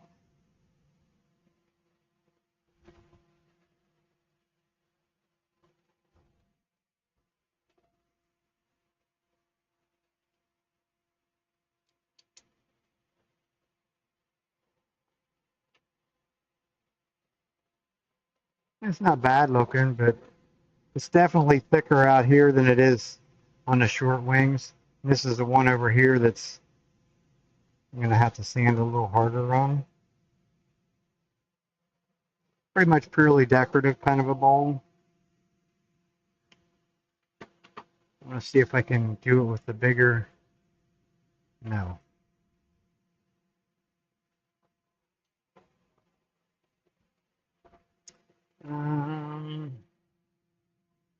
What about the rubber chucky? Let's use the rubber chucky for our gripping point.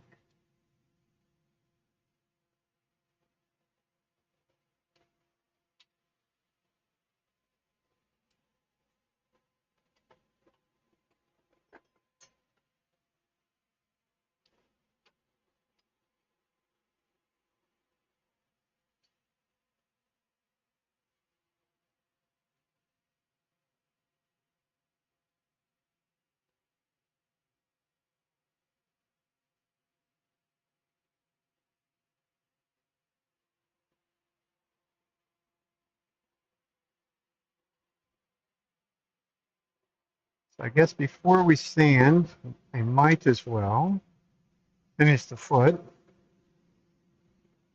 and then we'll sand everything together.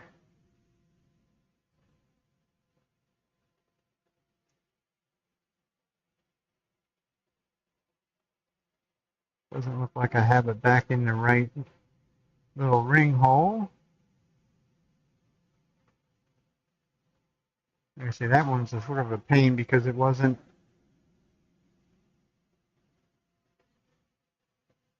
very flat for one. There we go.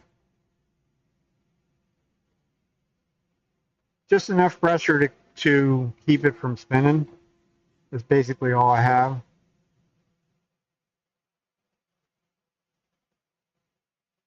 We're not going to run it super fast.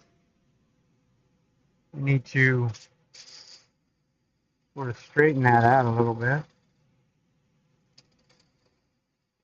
And then we'll make it into a bead.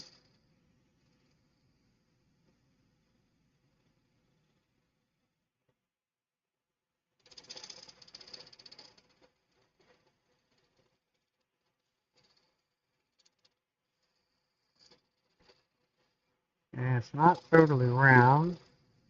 There it is.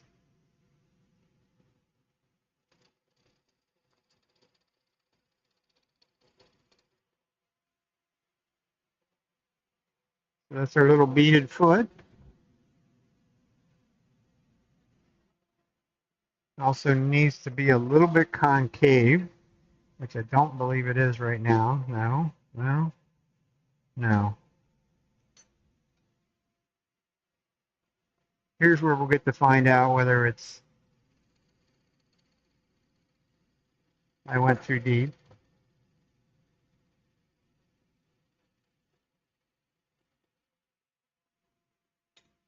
I'm not trying to make it a giant size concave, just enough so that it sits on the outside rim, which that'll work.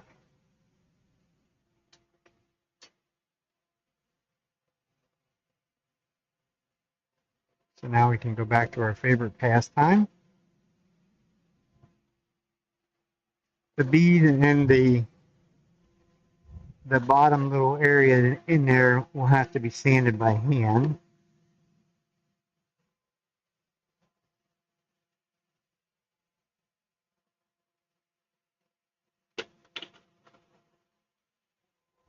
So we'll start with fresh sandpaper. I'm also going to start with 100. 180 is pretty much as low as I have in sheet sandpaper.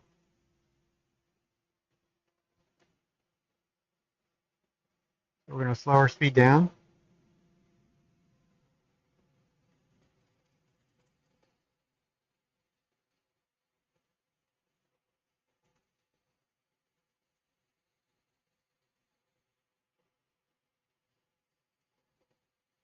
I'm using the cut edge of the sandpaper to get right down in that little groove, as well as we're going to do the bead with the cut part. Should have done that first because I just put a big scratch in the side of the bowl.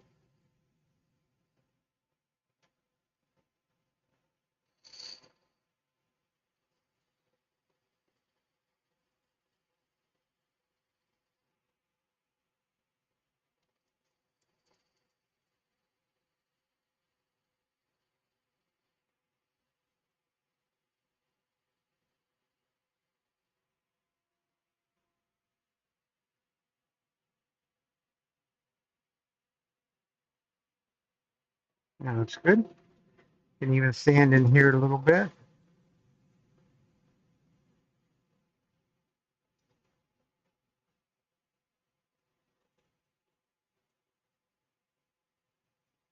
I'm not going to get too carried away in there because I'm going to take that nub down to practically nothing before we're done.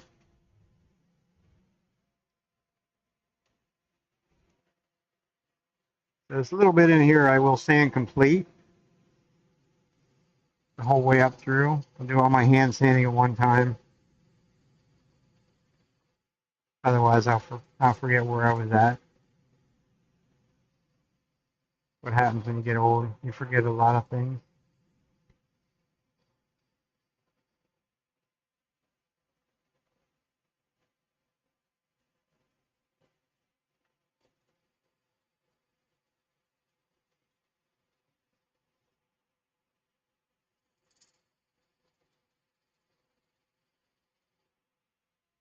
That was 220. Gonna brush off the 180 it should have. Gotta get rid of the grit, especially with hand sandpaper. Has a tendency to leave more behind than the discs.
Should do the bead part first.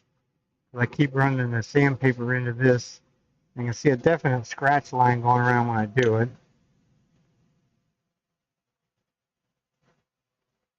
One more grit and we're done with that. Last but not least will be 800. I'll trim a little bit off of this piece.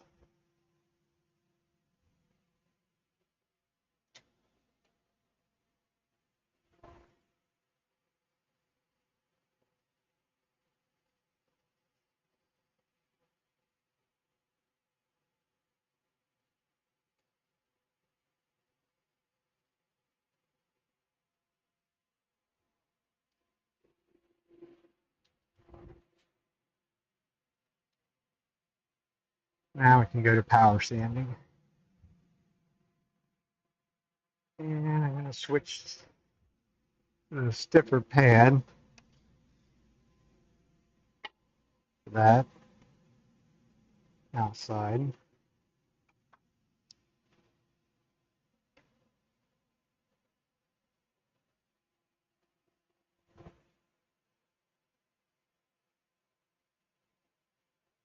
And I think I'm going to, I kind of don't want to start with 120, but I think I'm going to, just because it's, I know the outside of this natural edge always is sort of uncooperative. Right along the bark line. And right here we don't necessarily even cut the whole way. So we'll just blend it in sanding.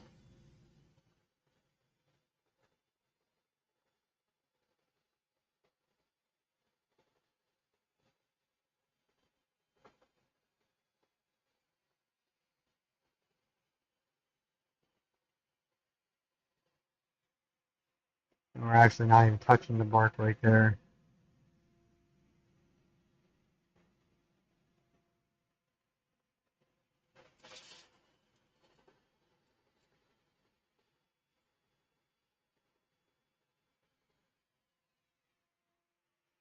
And we'll spin in reverse.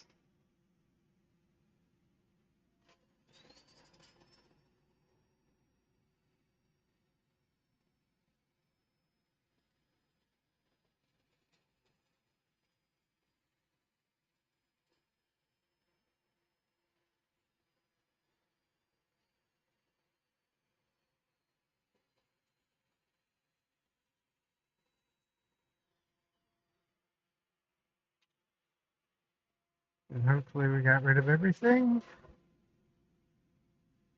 Interesting little black streak of bark. That goes to show that the cambium layer right there has been chewed away.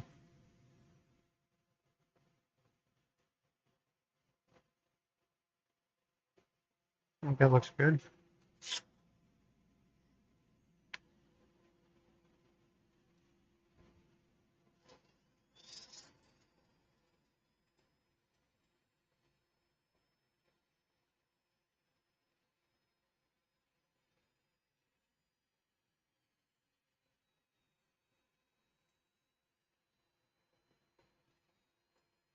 And sort of kiss the surface when I get out here where it's the interrupted part.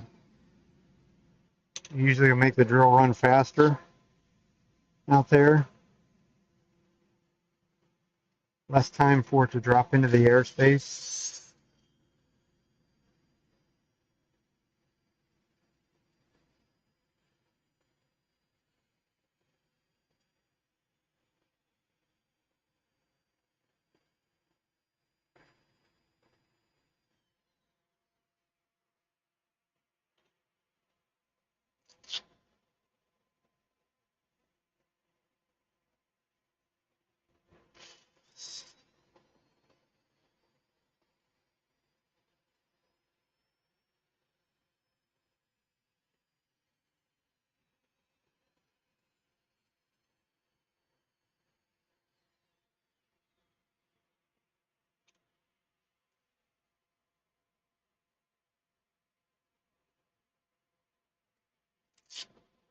That was 240, 320.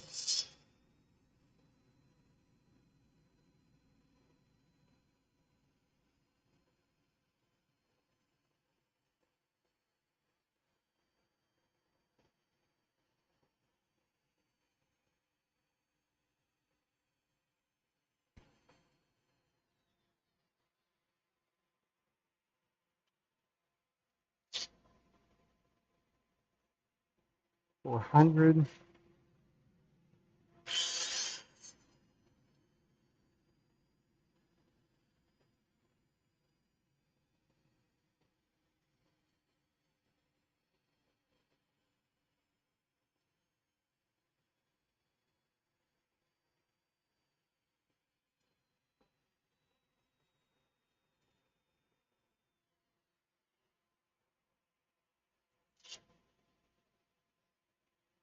And lastly, it'll be 600.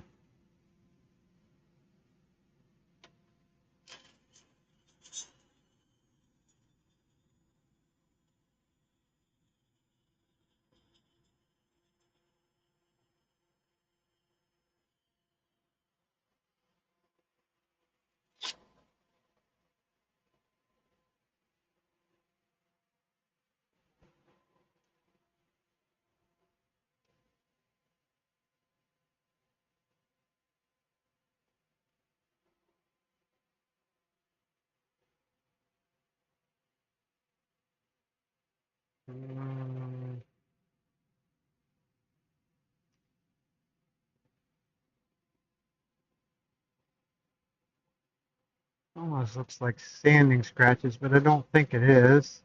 Some of these woods have some streaks running up through them. I don't believe it is.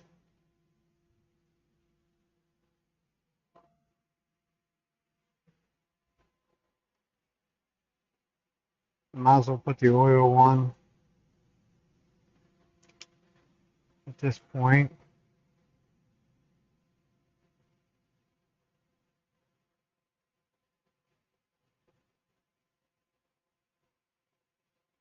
I guess then we'll let it dry overnight.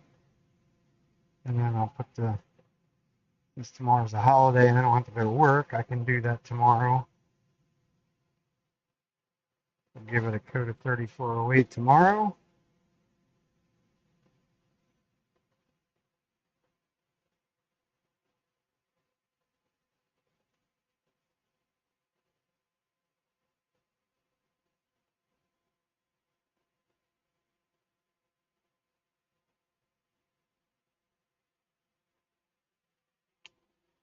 Oil sort of changes its color a little bit.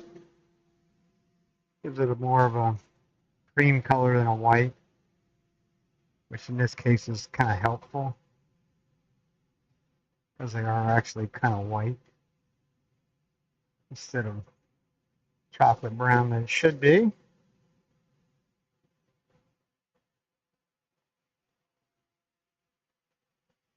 I'm just removing the excess.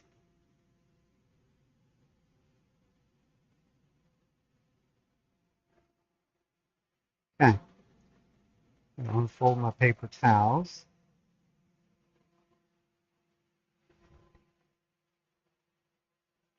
And linseed oil takes forever to dry too.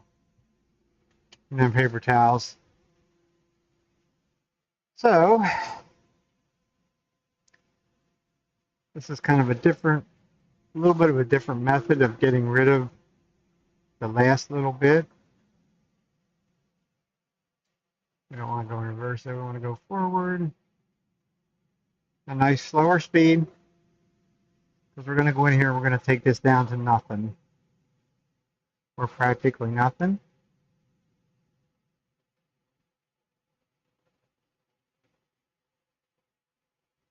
And we'll get to find out whether we went too much down the middle.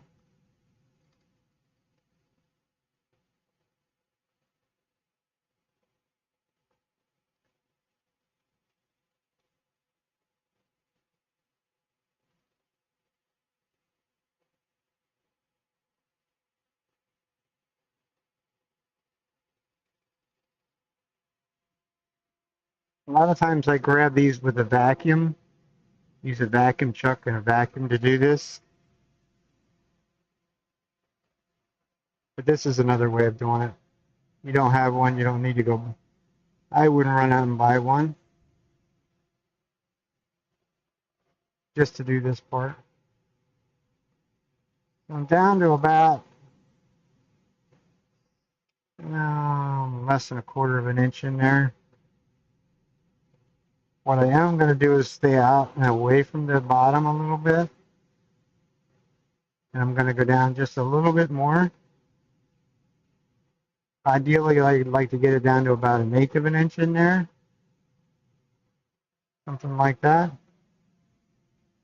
Which would be good enough. And I'll take my little Japanese pool saw.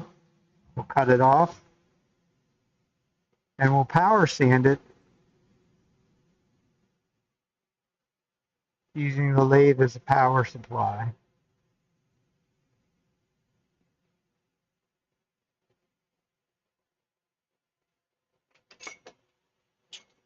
I knew I was going to drop that. At least it didn't bounce back and hit me in the leg and slice me. So now we're left with a little nub in there, which is okay. I really probably could have. That'd have been smarter than the average bear. I probably could have put some tape back onto the, and tape it back on the chuck. But it's too late for that, because I left it go.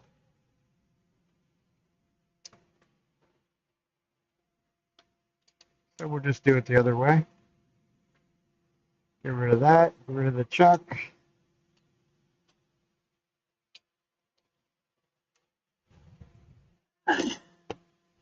You need to make a pencil cup though.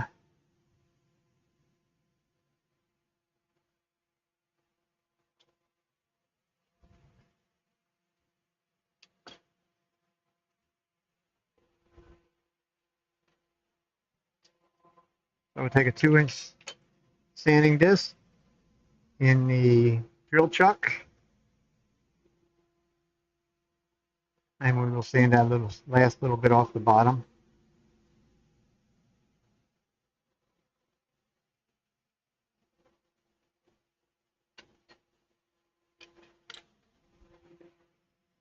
We'll get some sanding discs. Maybe there's right there. Maybe.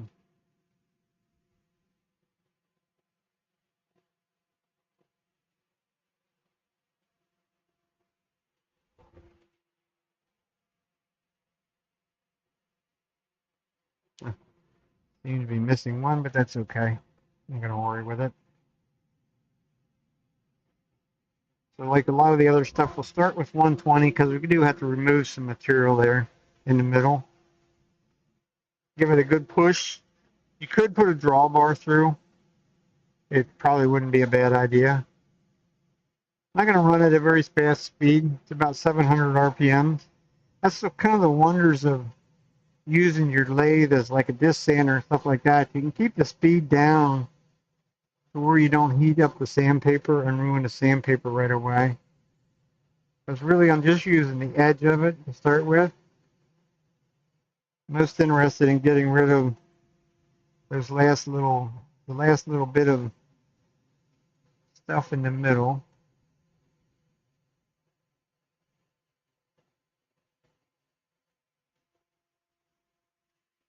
I should check it to make sure. A little late now, but no, we're all right.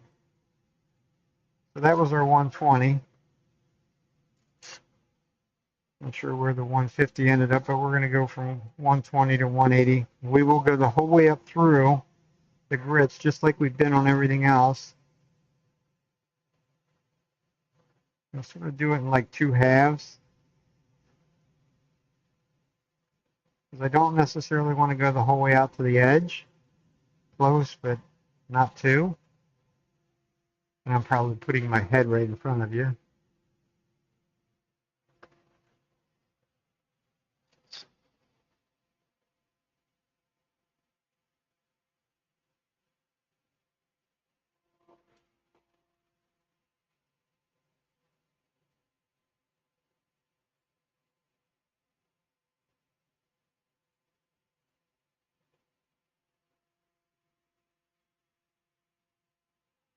The only thing I didn't do that I should have done is put some lines in there, be able to put the wood and my name in there, but I kind of forgot, so a little late now. I can't go back now and put the lines in.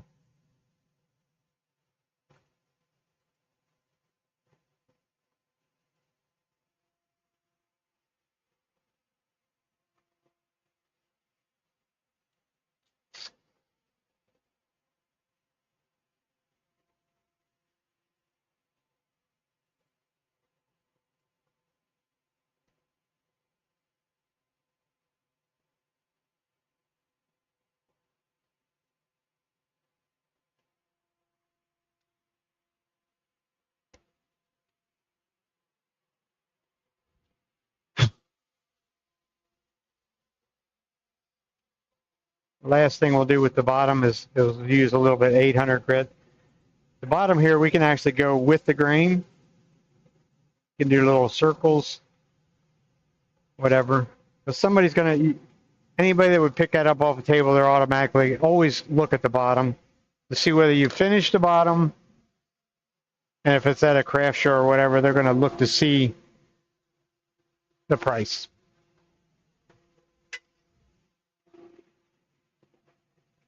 As you can see, I couldn't pull that back out of the Morse taper by hand. It has to be popped out, just like it should be. It's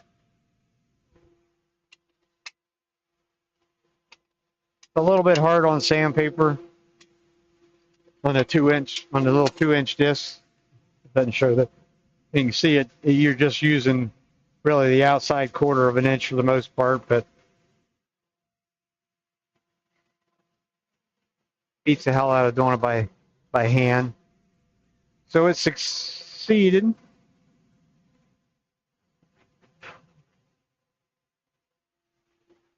An auto brake? No, it does not.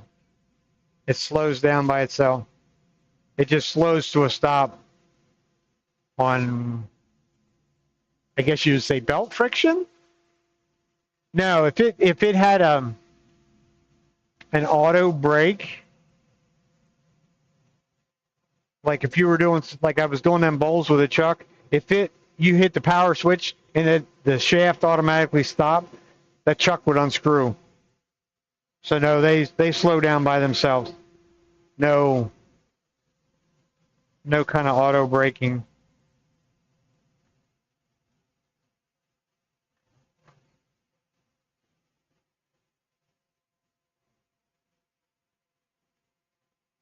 Like I say, we're gonna let that one go overnight.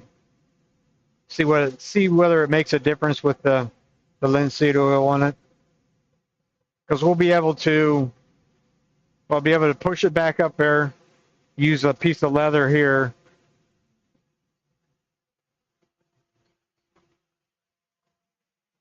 Okay, well, yeah. A drill press would be a little bit different, though.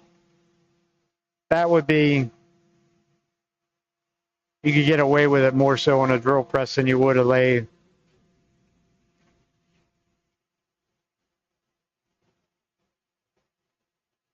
So I might as well, I want to put that chuck away.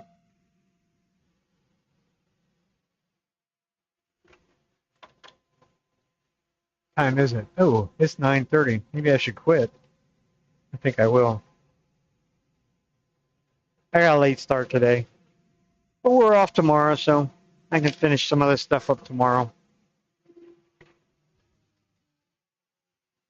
So we technically don't have anything complete. Because if I wait till tomorrow, and maybe I'll stream this tomorrow night, then I will grab these with a vacuum and do this, do the foot on this, and then I can really clean up the bottom a little quicker, a little easier than what I just did there. It's not a necessity, like I say, it's not a necessity to have. It's just kind of a luxury. So we'll have to try and figure out which ones actually had. This one had no linseed oil on. This one did. At this point, I can't really see a difference. Almost looks like the chocolate part of the walnut might look a little darker with the linseed oil one. I don't know. Like I say, the quartz, it's still sort of out there in the quart. I do have one more natural edge one to do. This one has really sort of gone crazy, I believe, at least by the looks of the tenant. Let's see. Tenant's about 2.5 that way. It's not even close to being about 2 5/8. So it's moved about 1/8 of an inch, and it shrank. It shrank in this direction. In this direction here is what it's done.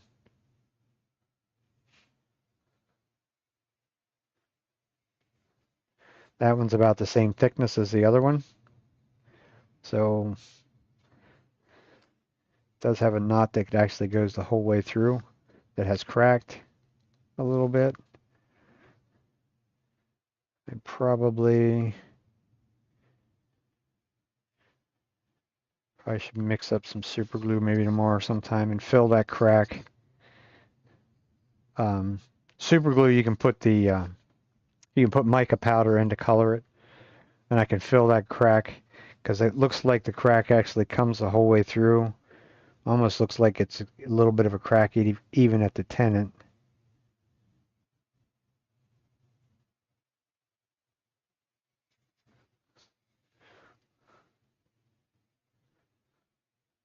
So that's kind of interesting. Let's take the 2 minutes out to see.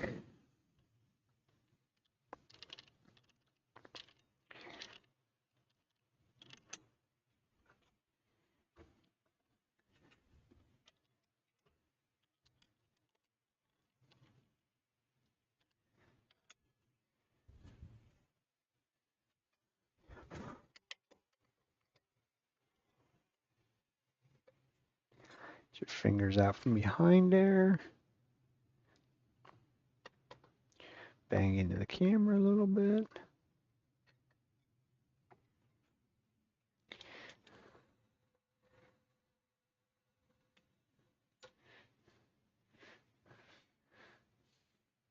That one don't really.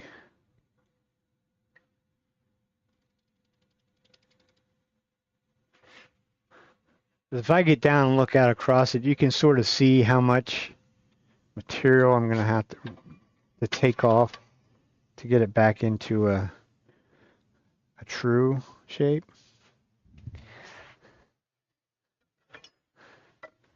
I'm going to grab my spindle gouge. Oh, pick up the saw before you lose it.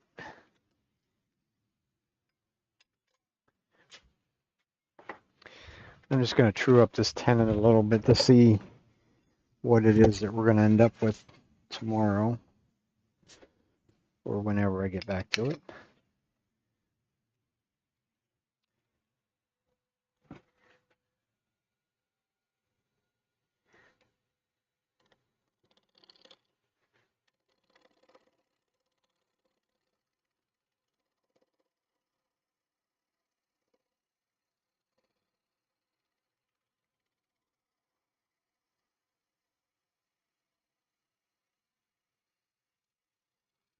I'll flatten off the bottom so I have a good place to start in the cut.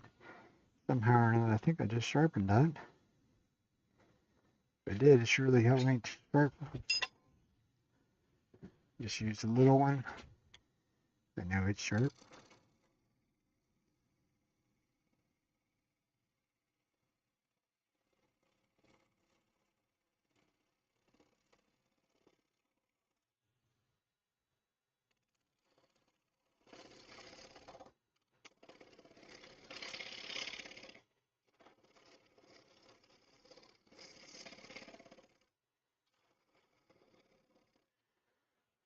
And so that one's going to be quite thin.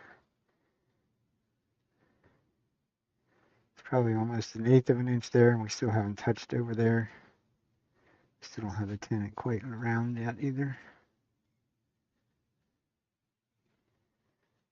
Or flat.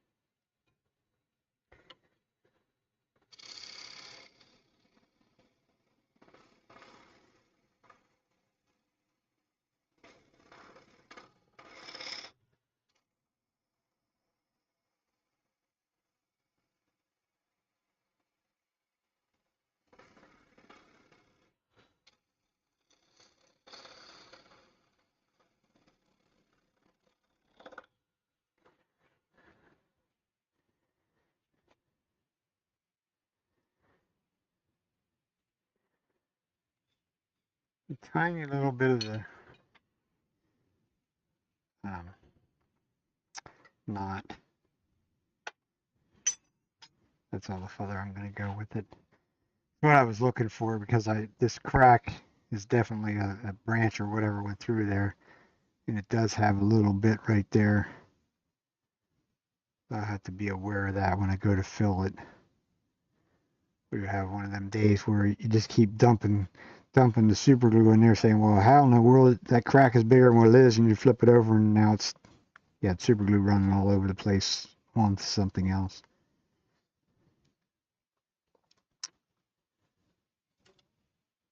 Like I say, that's another day. But we'll at least get some of these other ones finished up.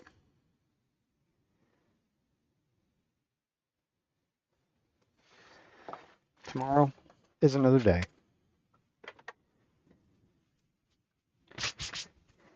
Anybody have any questions, comments? Speak now, because we're going to be, I'll leave that on there. I'm going to read that. Because we're about ready to call her night.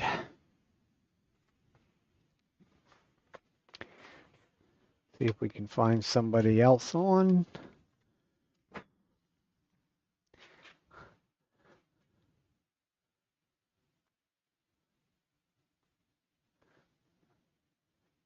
And there's nobody on. I guess everybody's too much for the holiday.